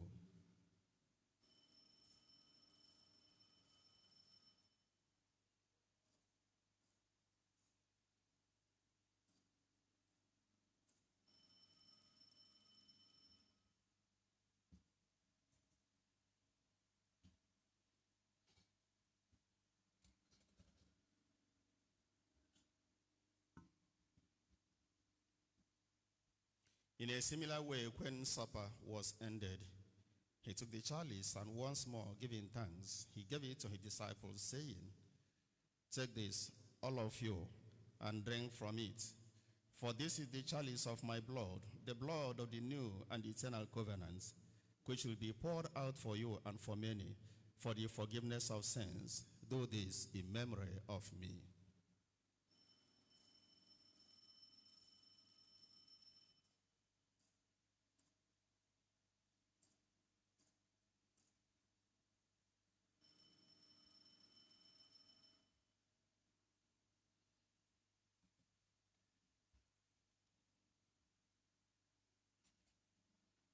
The mystery of faith. And profess your resurrection until you come again. Therefore, as we celebrate the memorial of his death and resurrection, we offer you, Lord, the bread of life and the chalice of salvation, giving thanks that you have held us worthy to be in your presence and minister to you. Humbly we pray that partaking of the body and blood of Christ, we may be gathered into one by the Holy Spirit. Remember, Lord, your church spread throughout the world and bring her to the fullness of charity. Together with Francis, our Pope, Paulinus, our Bishop, with the concelebrating bishops and all the clergy. Remember also our brothers and sisters who have fallen asleep in the hope of the resurrection, and all who have died in your mercy. Welcome them into the light of your grace. Have mercy on us all, we pray, that with the blessed Virgin Mary, Mother of God, with the blessed apostles, and all the saints who have pleased you throughout the ages, we may merit to be co-heirs to eternal life, and may praise and glorify you through your Son, Jesus Christ.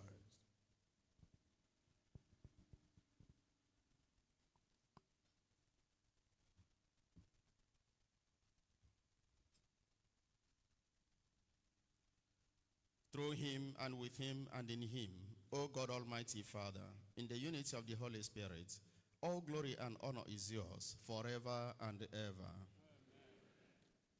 Amen. Our Father, who art in heaven, hallowed be your name. Your kingdom come, thy will be done on earth as it is in heaven. give us this day our daily bread, and forgive us our trespasses, as we forgive those who trespass against us. And lead us not into temptation.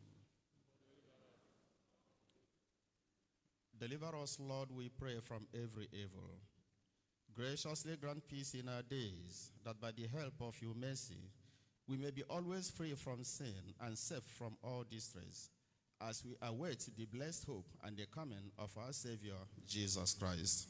The kingdom, the power, and glory are yours now and forever. Lord Jesus Christ, who said to your apostles, "Peace I leave you, my peace I give you," look not on our sins, but on the faith of your church, and graciously grant her peace and unity in accordance with your will, who live and reign forever and ever. Amen.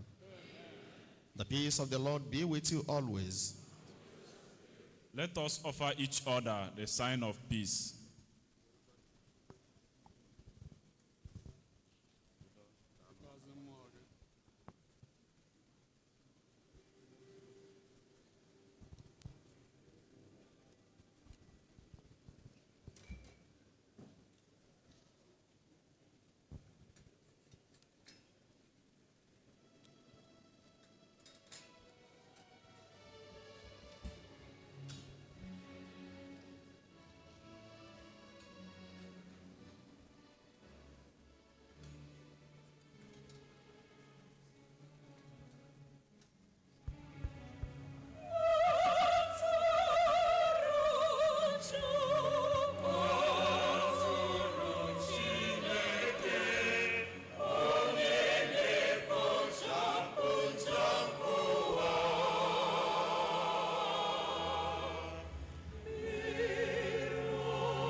Leenụ nwa atụrụ nke Chukwu. Leenụ di nwana anyị Jesu Kristi, onye kpochapụrụ njọ nke ụwa. Ha nwere isi ọma bụ ndị a kpọrọ n'ụdịrị nke nwa atụrụ Chineke. Tosigo m ka ịbata n'ụlọ m ma kwuo ọsọ okwu a ga-agwọ mkpụrụ obi m.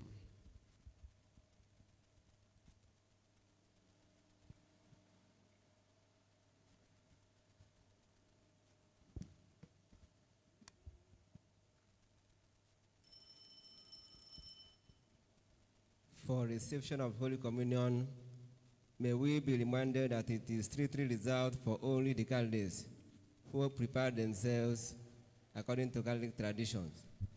They are the only ones that will come forward for reception of Holy Communion. Maka ịnata oriri nsọ ka anyị lotekwe n'ọsọsọ n'ime ndị na-eje ụka Katọlik ndị kwadoro onwe ha nke ọma dịka anyị si eme bụ ndị ga-apụta.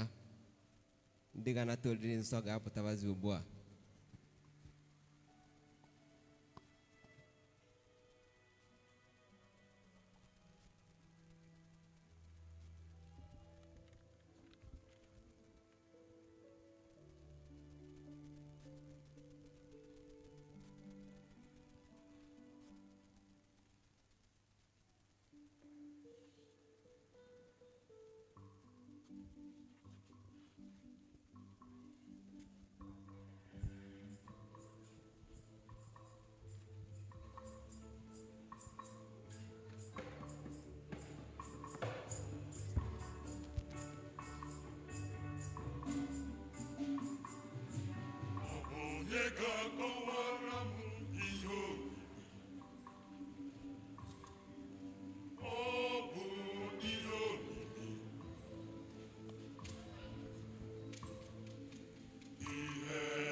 to God. Thanks be to God. Thanks be to God. Thanks be to God. Thanks be to God. To God. To God. Thanks be to God. Thanks be to God. Thanks be to God. Thanks be to God. Thanks be to God. To God. Who giveth us the Giveth us the victory. Who giveth us the Victory through our Lord Jesus Christ. But thanks be to God. But thanks. But thanks. Who giveth us the Who giveth us the victory? The victory. Who giveth us the victory through our Lord Jesus Christ. Thanks. Thanks. Thanks be to God. Thanks. Thanks be to God. To God. But thanks. Thanks. To God. Thanks be to God. Who giveth us the victory? Who giveth us the victory? Who giveth us the victory? Through our Lord Jesus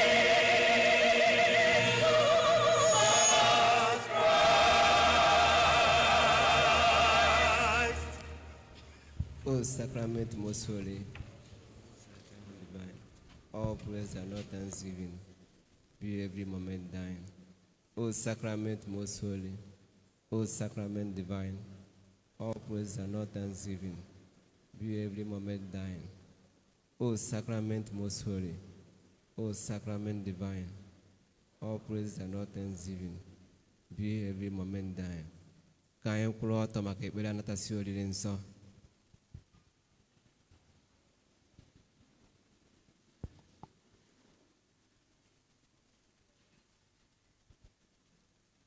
Let us pray.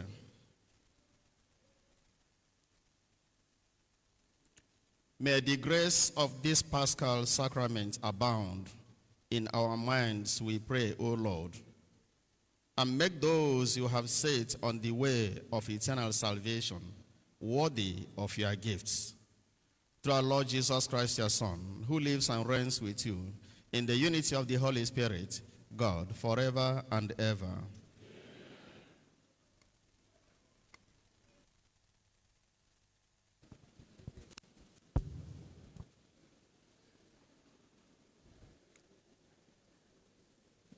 Your Eminence,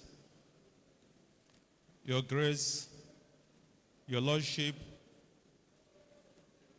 Very Reverend and Right Reverend Monsignori,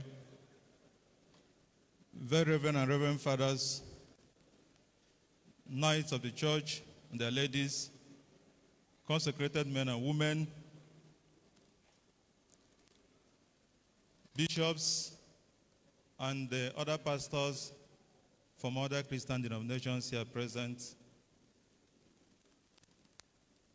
our very distinguished Senator, Victor Ume Ohamadike, members of national and state assemblies here present, we see our brother, Senator Tony Nwoye. We also see Honorable George Ozodinobi, who is the Deputy Minority Whip of the House of Representatives. We'll see Honorable Professor Lillian Rogun, member of the House of Representatives. We see our brother, Honorable Val Ozugbo, former PDP gubernatorial aspirant, who is now Labour governorship aspirant.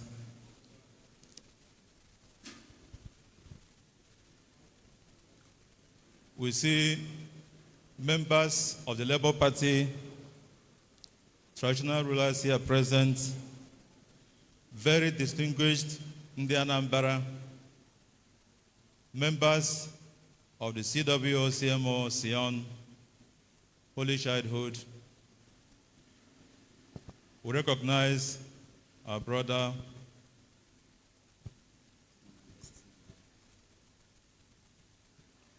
Mr. Peter Obi Ogutendebo.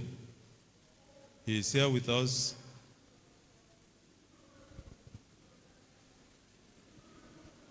We recognize very distinguished in the Anambra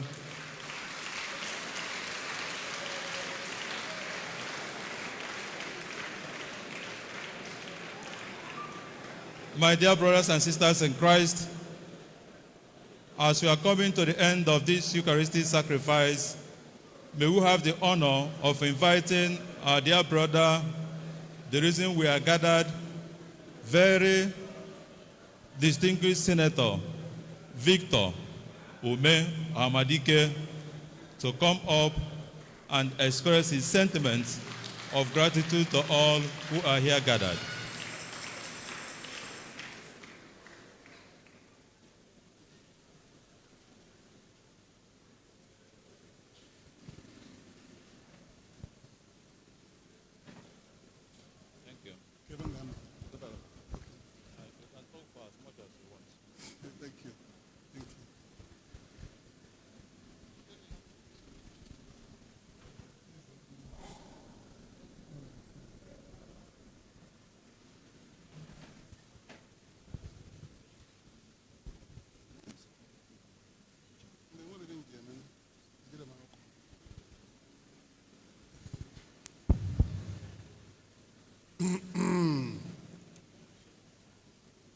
Even Kadiegu.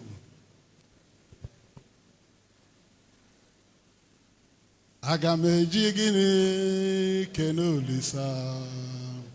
Agameji gini kenenamoma. Agameji gini kene Chineke onye binigwe onye obioma oseboro wa Chukwu. Chukwu ihe niile gbasara m na-emetụ Chukwu n'obi, echiche udo ọganiru ka ọ na-echere m, ọ gaghị ekwe ka echiche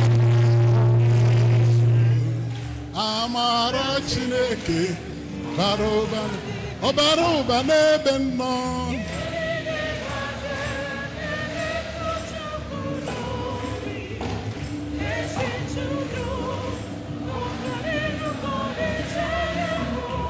Ọ gaghị ekwe ka echiche ndị iro mezuo, amara Chineke amara ụba n'ebe nnọ.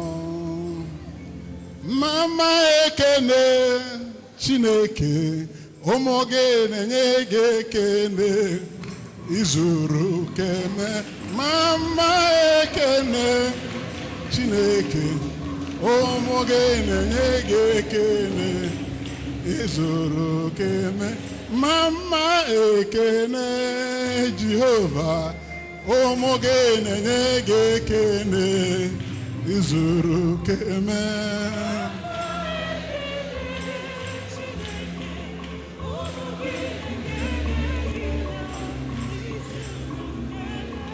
Mama ekene Chineke ụmụ gị na-enye gị ekene izuru keme.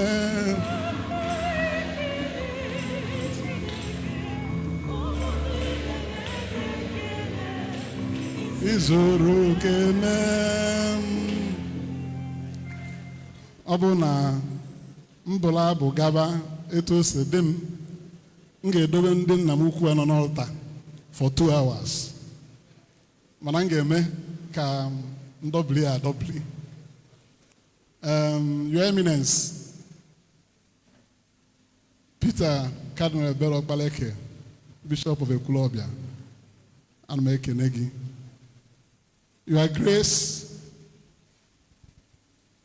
Most Reverend Dr. Valerian Maduka Okeke, Archbishop of Onitsha and Metropolitan Onitsha Ecclesiastical Province, welcome to my parish. I'm Ekenegi. My local ordinary, my own bishop, Most Reverend His Ezeokafor, I'm Ekenegi. ana m ekele mmadụ na-atọ a n'ụdị pụrụ iche ka ọ dịba etu a na-agagodi. Ana m ekele unu na masị a. Na-ekele my brother and my Lord, Jonas Benson Okoye, Most Reverend, who is represented by Father Pascal Ikejemba. He would have been here, but on a church dedication today in his diocese. So I'm making all the monsignories in Eba, BCP Mojeku and J. Binzomiwun, Ndio Father, Afron Kono Chitanpa Webia, Manatata Unuku Boston, Dalono, Ndi Father Nine Bakoleba, Chancellor on the Shak Diocese, and making Prudent Tusaro. My own Chancellor, Father Ndubisi Charles. Nekene Vicar General, Ekwulobia Diocese. Nekene Kwe Cardinal, Obazu Nankbogafa. Makino Nokbulu. Manakan Kenegi because you are my good friend, Professor Tony Chieboka. Ndi Father Nine Neba. Onwere netesi yakpo na afa. Ono dike igurube. N'aka nni na n'aka ekpe. If I was on the father, and the sister. Onye ya nwa n'ime ndị dị etu a, o jeje ọkụ mmụọ.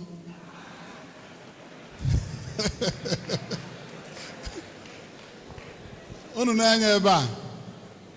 Unu na-anya ife n'ebe a. Unu amalụ na today indeed will be the God's day. Ndị n'ebe a bụ fanwa bụ ndị na-anọchite Chukwu anya n'etiti anyị n'ụbọchị nke taa.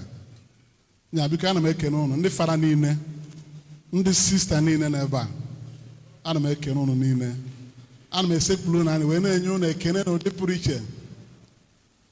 Nkelesi unu nkelezie Right Reverend Moses Onyekachi, Bishop, Methodist Bishop of Awka Diocese. Ana m ekene gị. Daalụ for coming. Gị na onye ọlụ gị. No.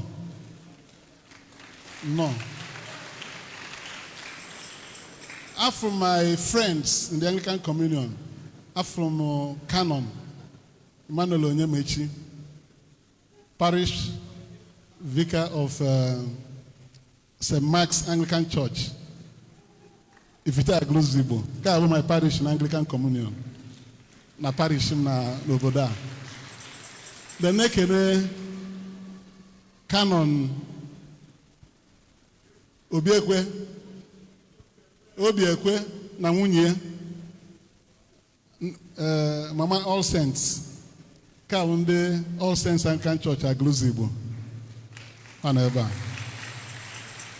Ana m ekenekwa Venerable Chamberlain of Akara anya na nwunye Archdeacon on Agulu Archdeaconry, Anglican Communion. I saw him down there. Venerable Kulotano. Aha. I saw you. Even Ebe Erika, Manunu Gemwelum Didi, Omo Kaltata, Bishop Kweta, Welum Didi. And making him Okutendi Bokerebon, Abiani Hochen. Diana, my brother, come now. Come forward. Mba, I will not agree today. Come forward. Biaki Welochem. Kwadi Agakabe Welochem.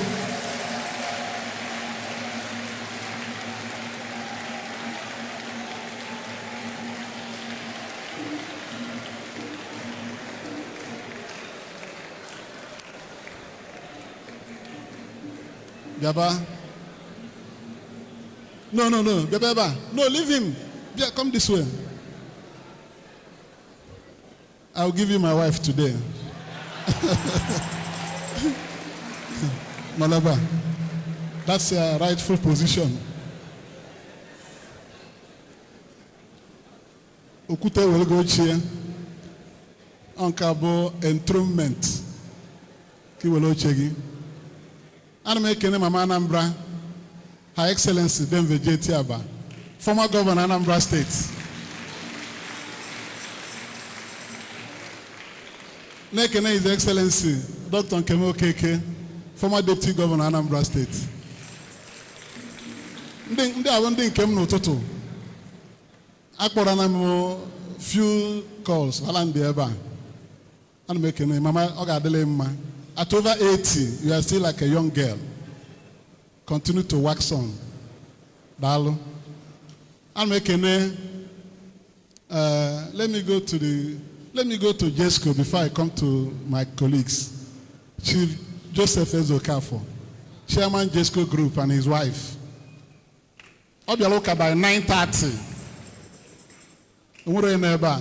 Obiaze na bema yin nodumuni asobia about 10 minutes to 11.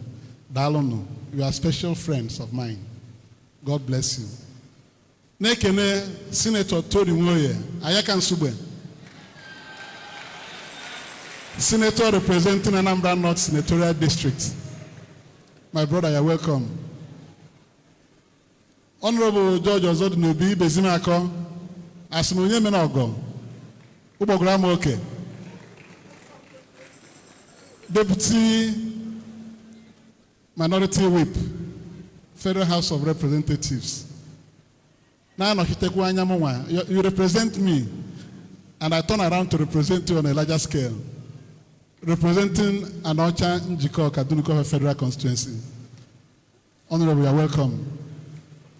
Nekene, the only professor in the House of Reps, Professor Lillian Orobu, Honorable.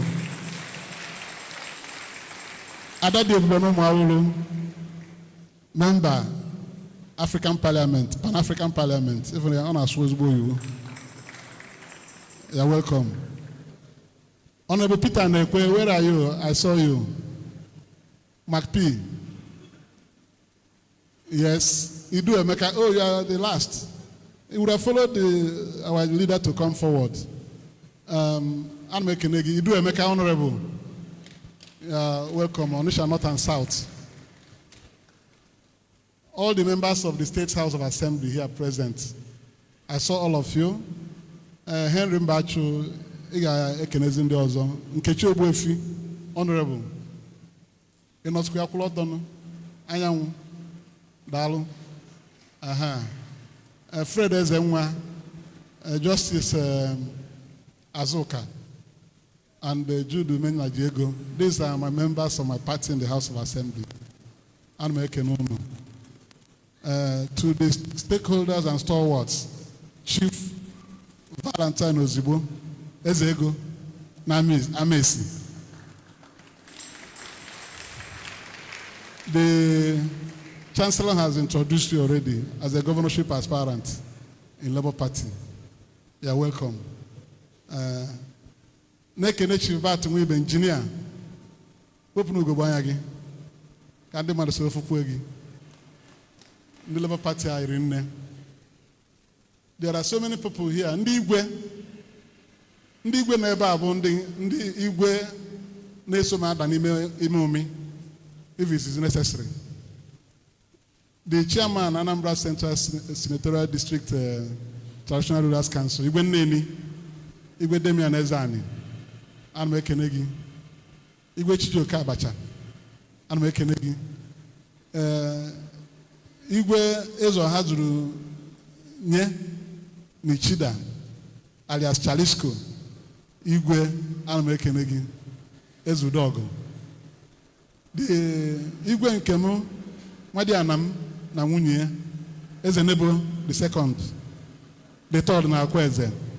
Ana ekele gị na-ekene Igwe ọra agwa m AC Igwe ana ekele gị Igwe Obeledu na-ekene Igwe ọrachiri na Nogu ana ekele gị Igwe George Daalụ Igwe Amanuke Ezebilo Doctor ọ ga-adịle mma. Ana ekene Ezudo n'ụmụ awụlụ Igwe Deme Igwe Juele Egwuọnwụ na-ekene Igwe Aguluzigbo Igwe Rufus Ilodoba na ocheezie Lord ya daalụnụ ndị Igwe mvụrụ anya ebe a ise na n'ise ịma na ịgwa na ị ga-echi m chief na December ọ bụ na nchefuru gị na kansụla dị the date. He said, and he said, I'm making a dialogue. No, dialogue, rinne. I'm making my noble knights and knights of St. John International are here, and their ladies, the Brigadier General Chufin Noli, you are representing our Grand President. Yes. Grand respected President of Awka Grand Lady Auxiliary. Kebigo Keno. Abala. Igwe Abala. Okwa nwunye ka m suppose ji foge maka nwunye ga amaka. Igwe sisi Abala daalụ Igwe Uke. I'm making a Professor Lois Onyali, Grand Respected President. Sister, I'm making a Professor Vera Ejiofo, former respected Grand President. I think you are now trustee. Ibogo, I'm making and all the noble sisters in Afeba, Dalono, brothers, I'm making my noble sister, I'm making Ogadele Mma. Nkenesia onu, Mbana CWO, the three of them, Panokolono, directors, Sabina Ndigwe, Awka Diocese, them Ngozi Nwanosike, Onitsha Diocese, Lady Tesia Nazodo, Bobo, Ekwulobia Diocese, Nandi organizer si Jule Banwa, Ogadirono Ma, Nava Jesus. Nde Odu Adazin. Odema, amamo, ta kwano ayon Bishop of Wetieta. And make no do Adazin.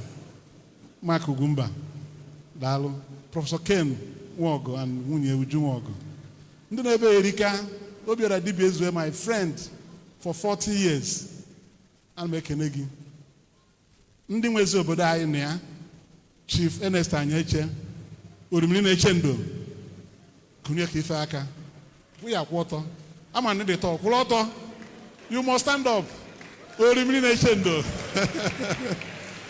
Chief Mike Ume, Onwa, Kuloto. My pass, Onwa Aguluzigbo. Adinza Anyori de. Kuloto. Ndabo Mundem, Igwe. His Eminence, Emma Chavanchano. Dalonu. Igwe Nimo. Owele Nimo. Kedebono. Owele Nimo. Aname Kenya. Okay, very good. Only Max. There are so many people here. Mpoba Vanchani Nafa. Ayamana. Mana, can you very small testimony why I called you people together? This God you see, don't joke with this God. If you joke with this God, you are finished. Like His Lordship said, I could believe Thanksgiving and a cathedral. St. Patrick's, Bakobia, Nsikambia, na St. Patrick's, and Aguluzigbo. Eba Kambidolu as a child on this ground, and haven't gone up to where God has placed me now, I should be bringing people to this church to thank Him and exalt His holy name. That's why we are here in this church. So, any inconvenience, this is the church where I grew up as a child. When we in Adria, this church Adria, my hall, whatever the name.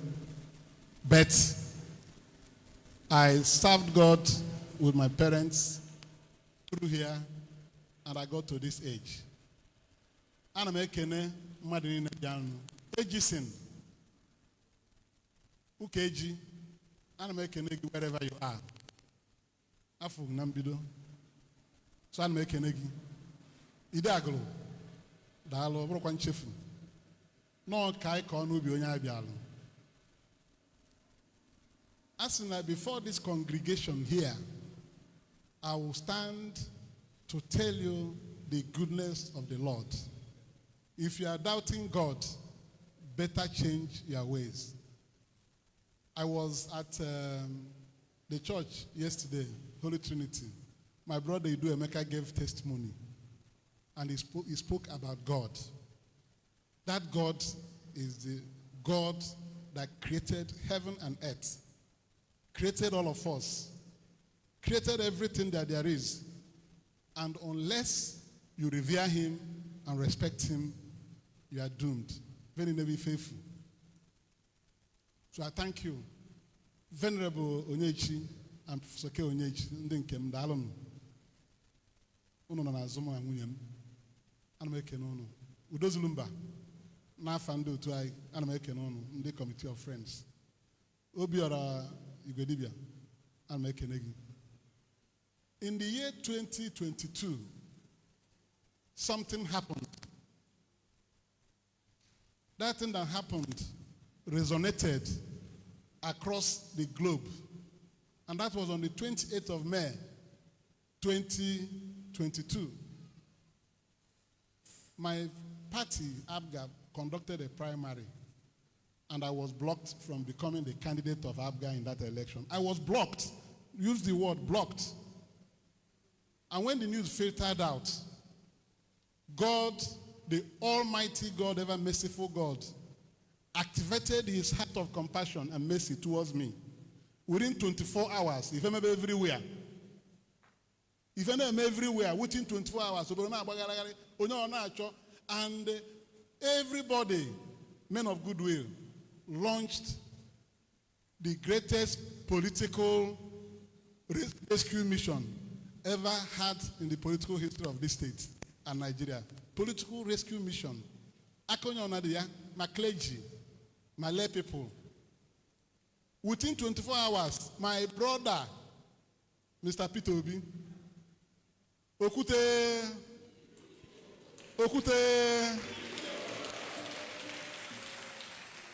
Makoga na afachisiri muzo.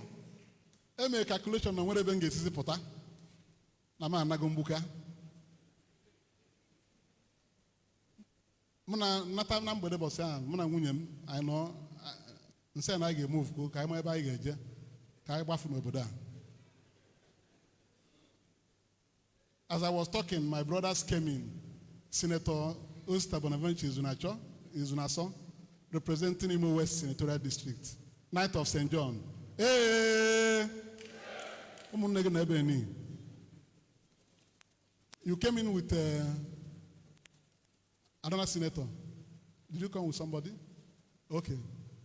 So, by 12 o'clock, before 12 o'clock on Sunday, 29th of May, Ife Mebego, by 7 a.m., my first call was from Ebremonso, Emmanuel Obima. Osim Kevian announced a prophet of God. He broke down on the phone and cried profusely, said, "This will never happen. You must rise and move and find a way." And say, "Because Father happen man can weekend." 12 o'clock, my phone rang 3 times. I wasn't having my phone. When you need the phone, Obulo Barrister Lex AJCM, Anakwe Oboroji, lawyer, His Excellency Mr. Peter, we are our brother from Aguluzigbo. Okbom Simon Kerivatina and Evans, Egimel. Osenano na Brozumbo candidate in Abga, and say yes, there is Yoku. Osim no. We will not accept it. Mr. Peter wants to talk with you. He said, "Which Peter?" Same Peter Obi.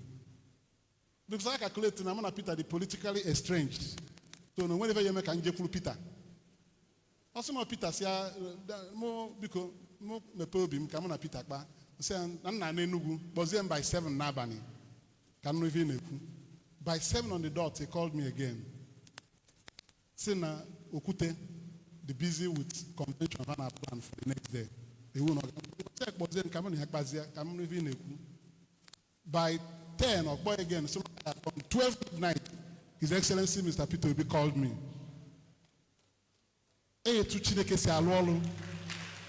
Nobody will ever imagine that it will be so. Because even mekwa asina when even okpomu nse okute ndi Igbo niile osim hey gini ka nnu liver nse na alume osim na alume ko na alume man he will not take it nse osim yes osim maliven game ka mbia kutie ka mo ne anolukwa nse oh no I will support you to be president. I've started speaking about you already, about 1 or 2 months behind, that you are the best candidate to be president of Nigeria. I said, no, Nambia, come on, Nodu, together. You are my brother. You are 60 years, I'm 61. We have spent more than half of our life on this earth. God gave us eyes in front. If God wanted us to look back, He would have put our eyes at the back. You know, I'm not a philosopher. I'm going to support you for president. And I will come to the Labour Party to support you for president. Also, no, Zubero. Okay, we'll leave us that game. And if I know that he will not take it, people should not play God. My brother, these were clear words. I went to Qatar from 12 midnight to 2 a.m. and I agreed to continue the next day. We made convention, we made a presidential candidate Labour Party. Western Ange fulfill that promise and Anga Batasole, Jeme campaign called president. Oton Kwasem Nambiano try a Senate through Labour Party. Maybe as a Senate, man on Anketi. Name me and name here. You say, okay, my dear brother, it is from your heart. I will hearken to your invitation to join you. The next day, I called a couple of people. I will not tell you their names. I want to make one have and one. But I will never call their names. And they gave me their blessings to go and venture and conquer, that their prayers will be with me. I even needed them.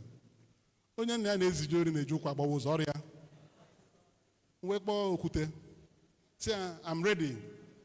Anywhere you want it, anyhow you want it.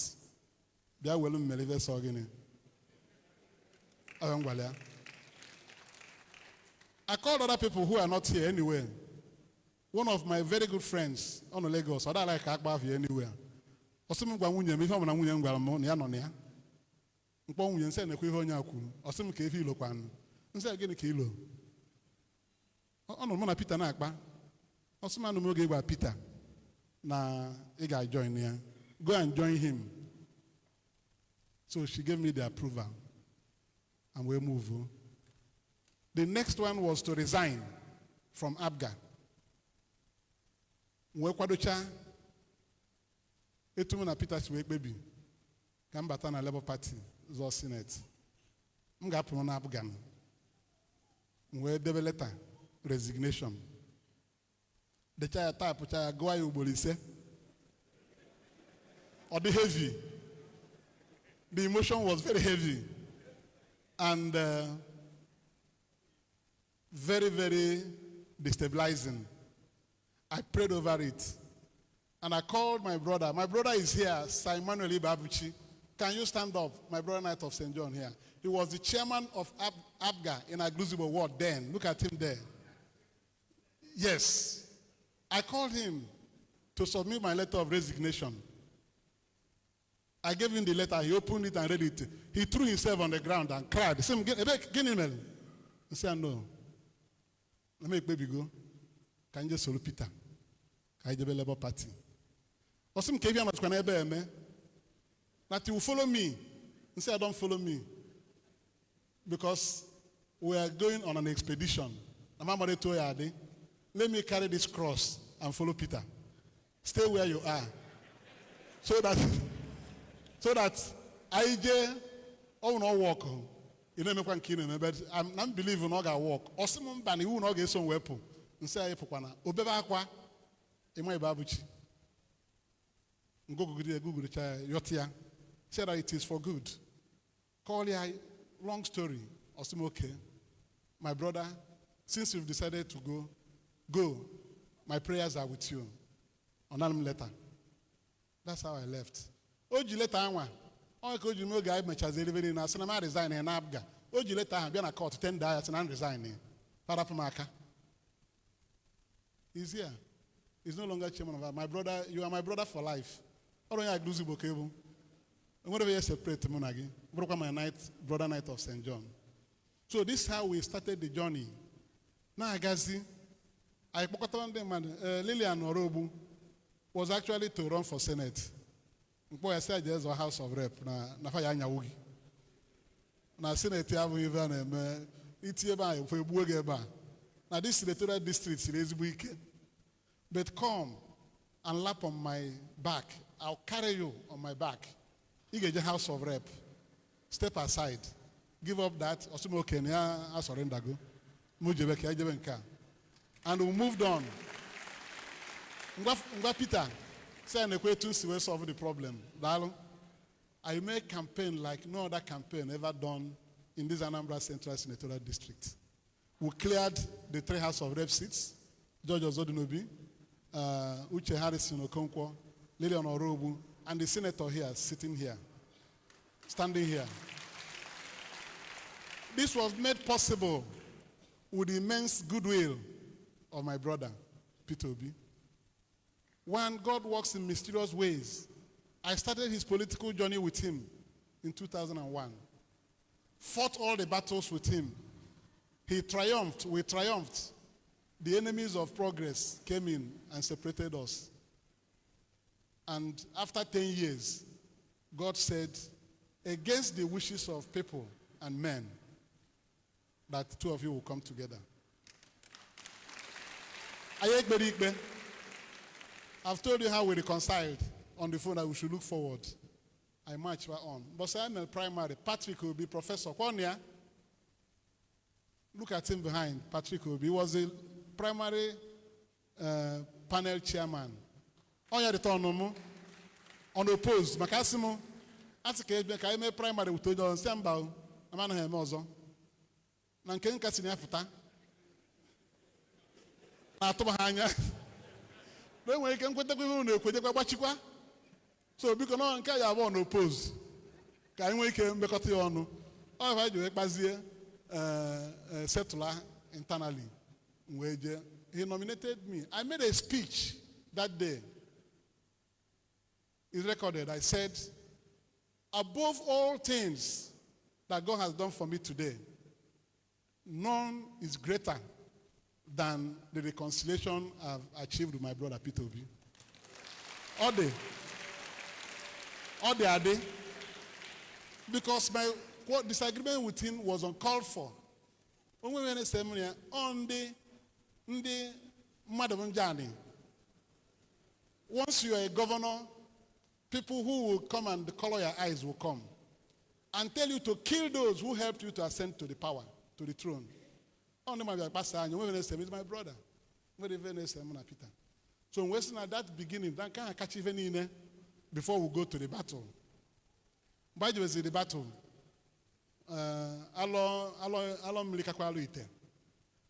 But I held on to God.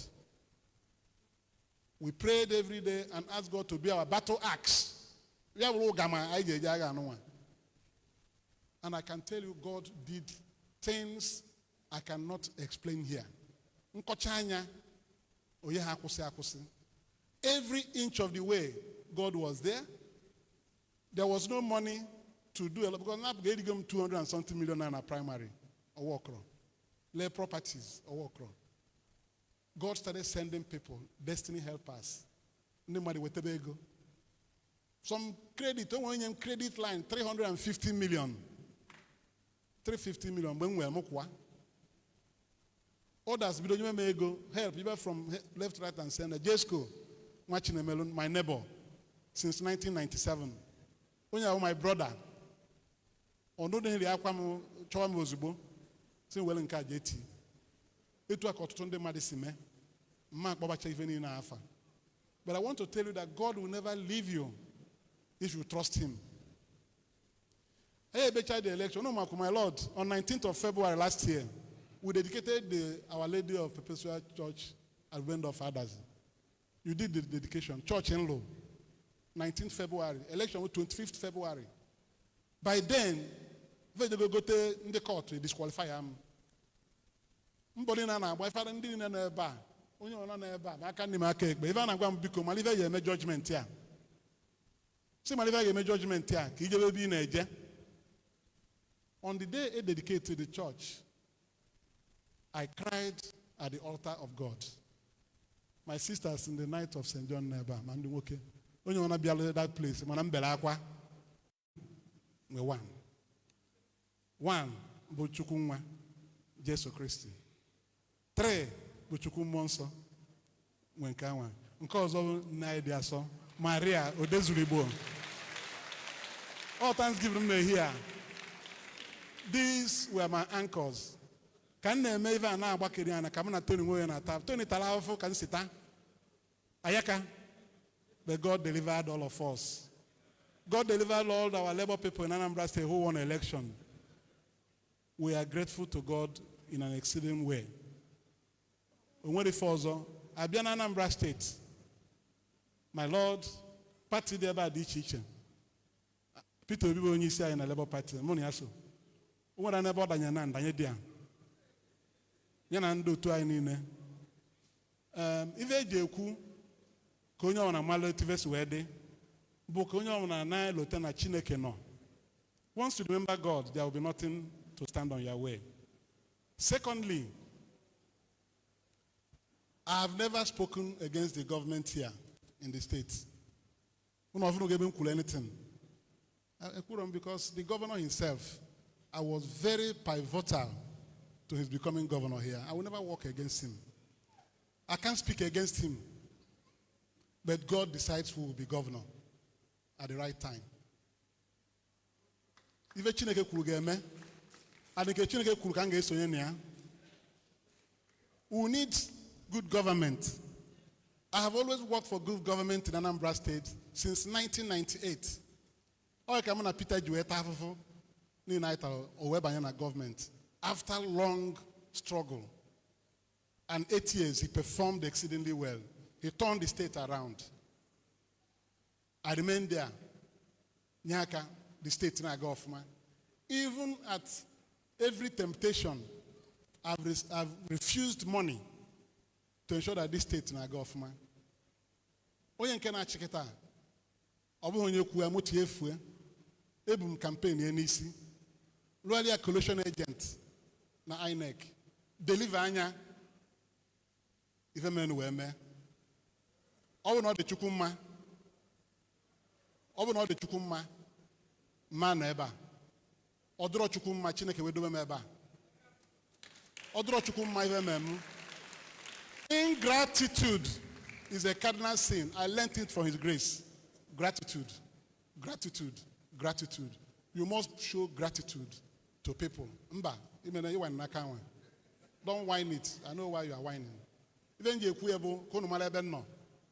So kuchali to eva me to sidin nobi. I'm not against anybody, but I'm saying that in the church of God, ajo mabrez buife. Let us not try it. We don't quote things. So I'm a yonu. Ka ijisike uche chukukuru ife chukukuru yemegini game. We need leadership that will combine good work and empathy towards human beings, your fellow human beings. Okay. So even Yekubo, thank you. Nekuchana meto sede. Angali me bivem ku. Angali me bivem ku. So kan ku seba. And I want to say, my Lord, that having unburden my heart. Niwe me zene. If I'm not mad in Melemu, na draw my balugomia. Yes. Abalugomo onyawa. Onye obuna. Onye na chie. Ife Chineke si na ị ga-abụ ihe eme gịnị? Ị ga-abụ ya. Ikwere na mmadụ ya akwụsị gị. Prọfesọ mmadụ ama akwụsị onye Chineke si na ọ ga-aga n'iru. No matter how we feel, once God says this is the way, it must be the way. There be no another way. So ana m ekene unu si na onye anakwa na-echi si na mbuli ife ọjọọ n'obi. Agbaghalụgo mmadụ niile. Ka Chineke wee nwee ike were ngọzie na-edu anyị niile n'aha Jizọs Kraịst bụ onye nwe anyị. My lawyers Abiago. My lawyers Abiago. I didn't see them.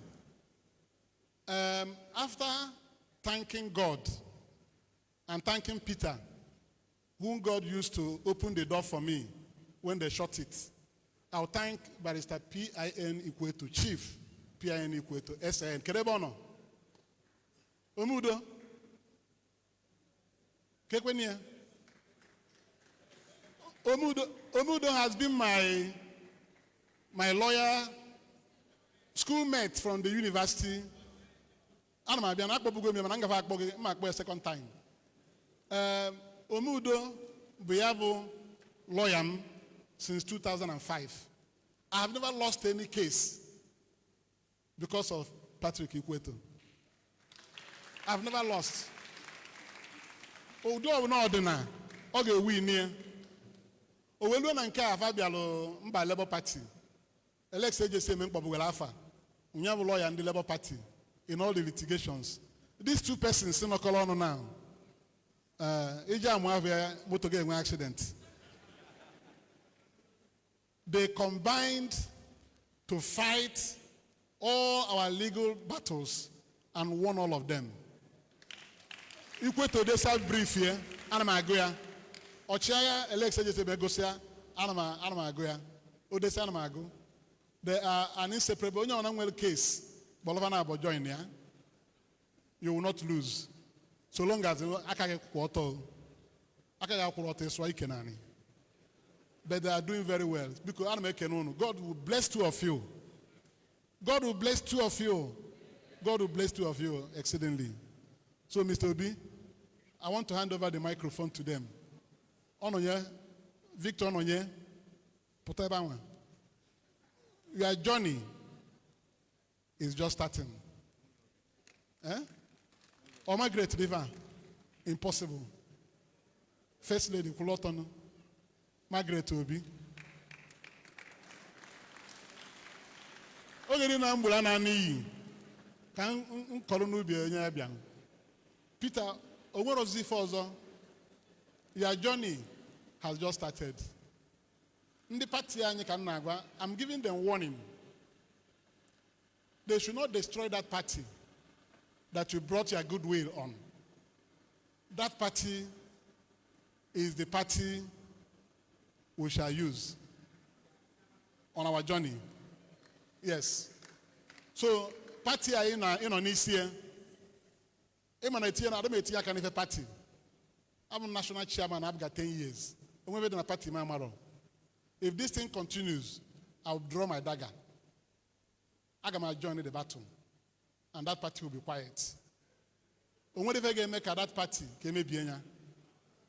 so, Kute, you see, I'm organized. Oh, Dal Margaret, thank you for coming. Thank you. We campaign email na Nendi during the more than a video. So I thank you very much for being here. So my day is made. That's what I'm telling you. And having said this, Your Grace, Your Eminence, my Lord, Dalon Rinne. Dalon Rinne. Three of you. Dalon Rinne. Dalon Rinne. Dalon Rinne. What happened has reinforced my faith in this church. This church. I will die in it. There's nothing good that you cannot get in this church. Just have faith in all the teachings of this church. You will never go under. It's a church of justice. And that's why I was rescued. So ka ọ ha m n'ọnụ etu a. Oto dịrị na Jesu Kristi. Oto dịrị na Jesu Kristi. Oto dịrị na Jesu Kristi. Ada amakwa ama mbọsị m ga-anwụ ka dị cherubim dị etu a n'ọrụ ụbọchị anwa. Ka ọ dị etu a, ọ na onwe onye ọbịa na ụnụ chụcha aja ejewara m enigwe. So my heart is full of joy. My wife, I've paid special tribute to you before I come to you. This my wife, God gave her to me from the beginning. If God does not give you your wife, you will not succeed in life. God gave me this my wife. Nkeme Okeke si no ya power m. Power m no bụ onye ekpere. Is a Marian devotee. We pray together. And she has always been with me, no matter what the circumstance will be. My wife has always been with me. Sometimes when I want to travel, I tell her, if you are not with me, I will perish. Also, anytime I look around and she's around, I fear nobody. So my wife, God will keep blessing you. Dalorin Neo, Oga Delegate Manava Jesus. Umugi enetege anya. Umugi enetege anya. Inugo? Thank you. Una bakwa n'ọsọ, anyị nwe nni, agbasa ya eje ebe anyị ejegasi.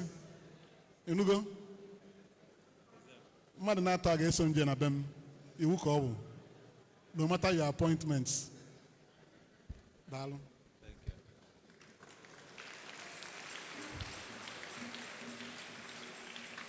Anyị ekene Senator Victor Ume, especially for his testimonies. God is indeed great. Ka anyị kwụọ na aka ọzọ.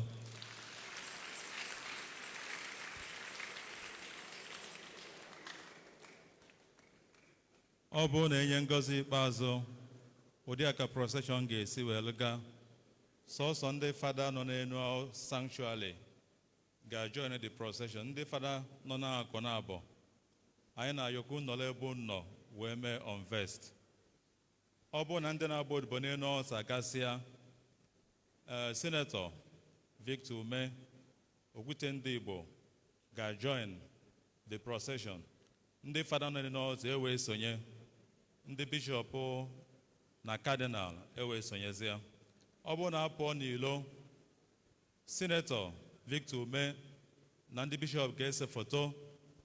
Ọ bụrụ na emesịa nke a, ya na ndị fada na ndị consecrated men and women nọ n'ụlọ ụka ga-ese foto. Ọ bụrụ na emesịa nke ya na ndị VIPs ga-esezi foto. Ọ bụrụ na esesịa foto, ụdị aka ga-esi wee nabata ndị mmadụ.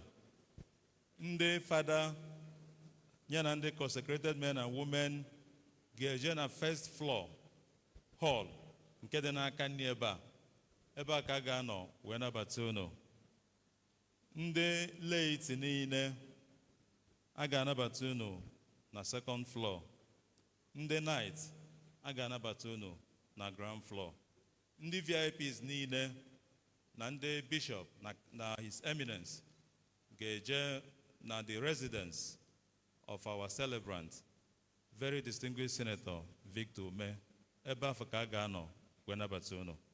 Udo dịrị unu.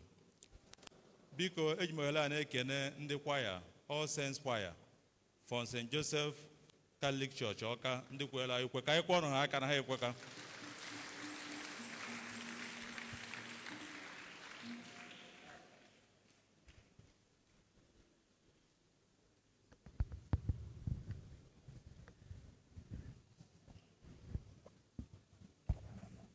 Ka anyị kwụrụzie ọtọ maka ngọzi eji emechi ajamisa dị asọ.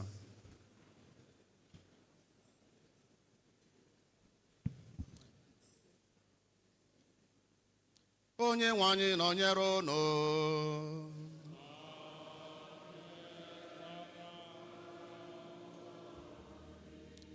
Ka ngọzi dịrị aha nke ose buru ụwa ruo mgbe enyemaka anyị dị n'aha onye nwe anyị.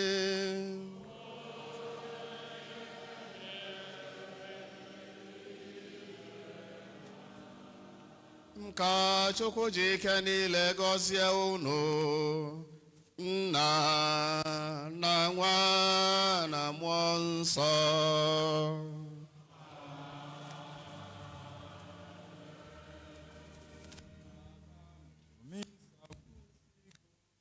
Hallelujah, hallelujah.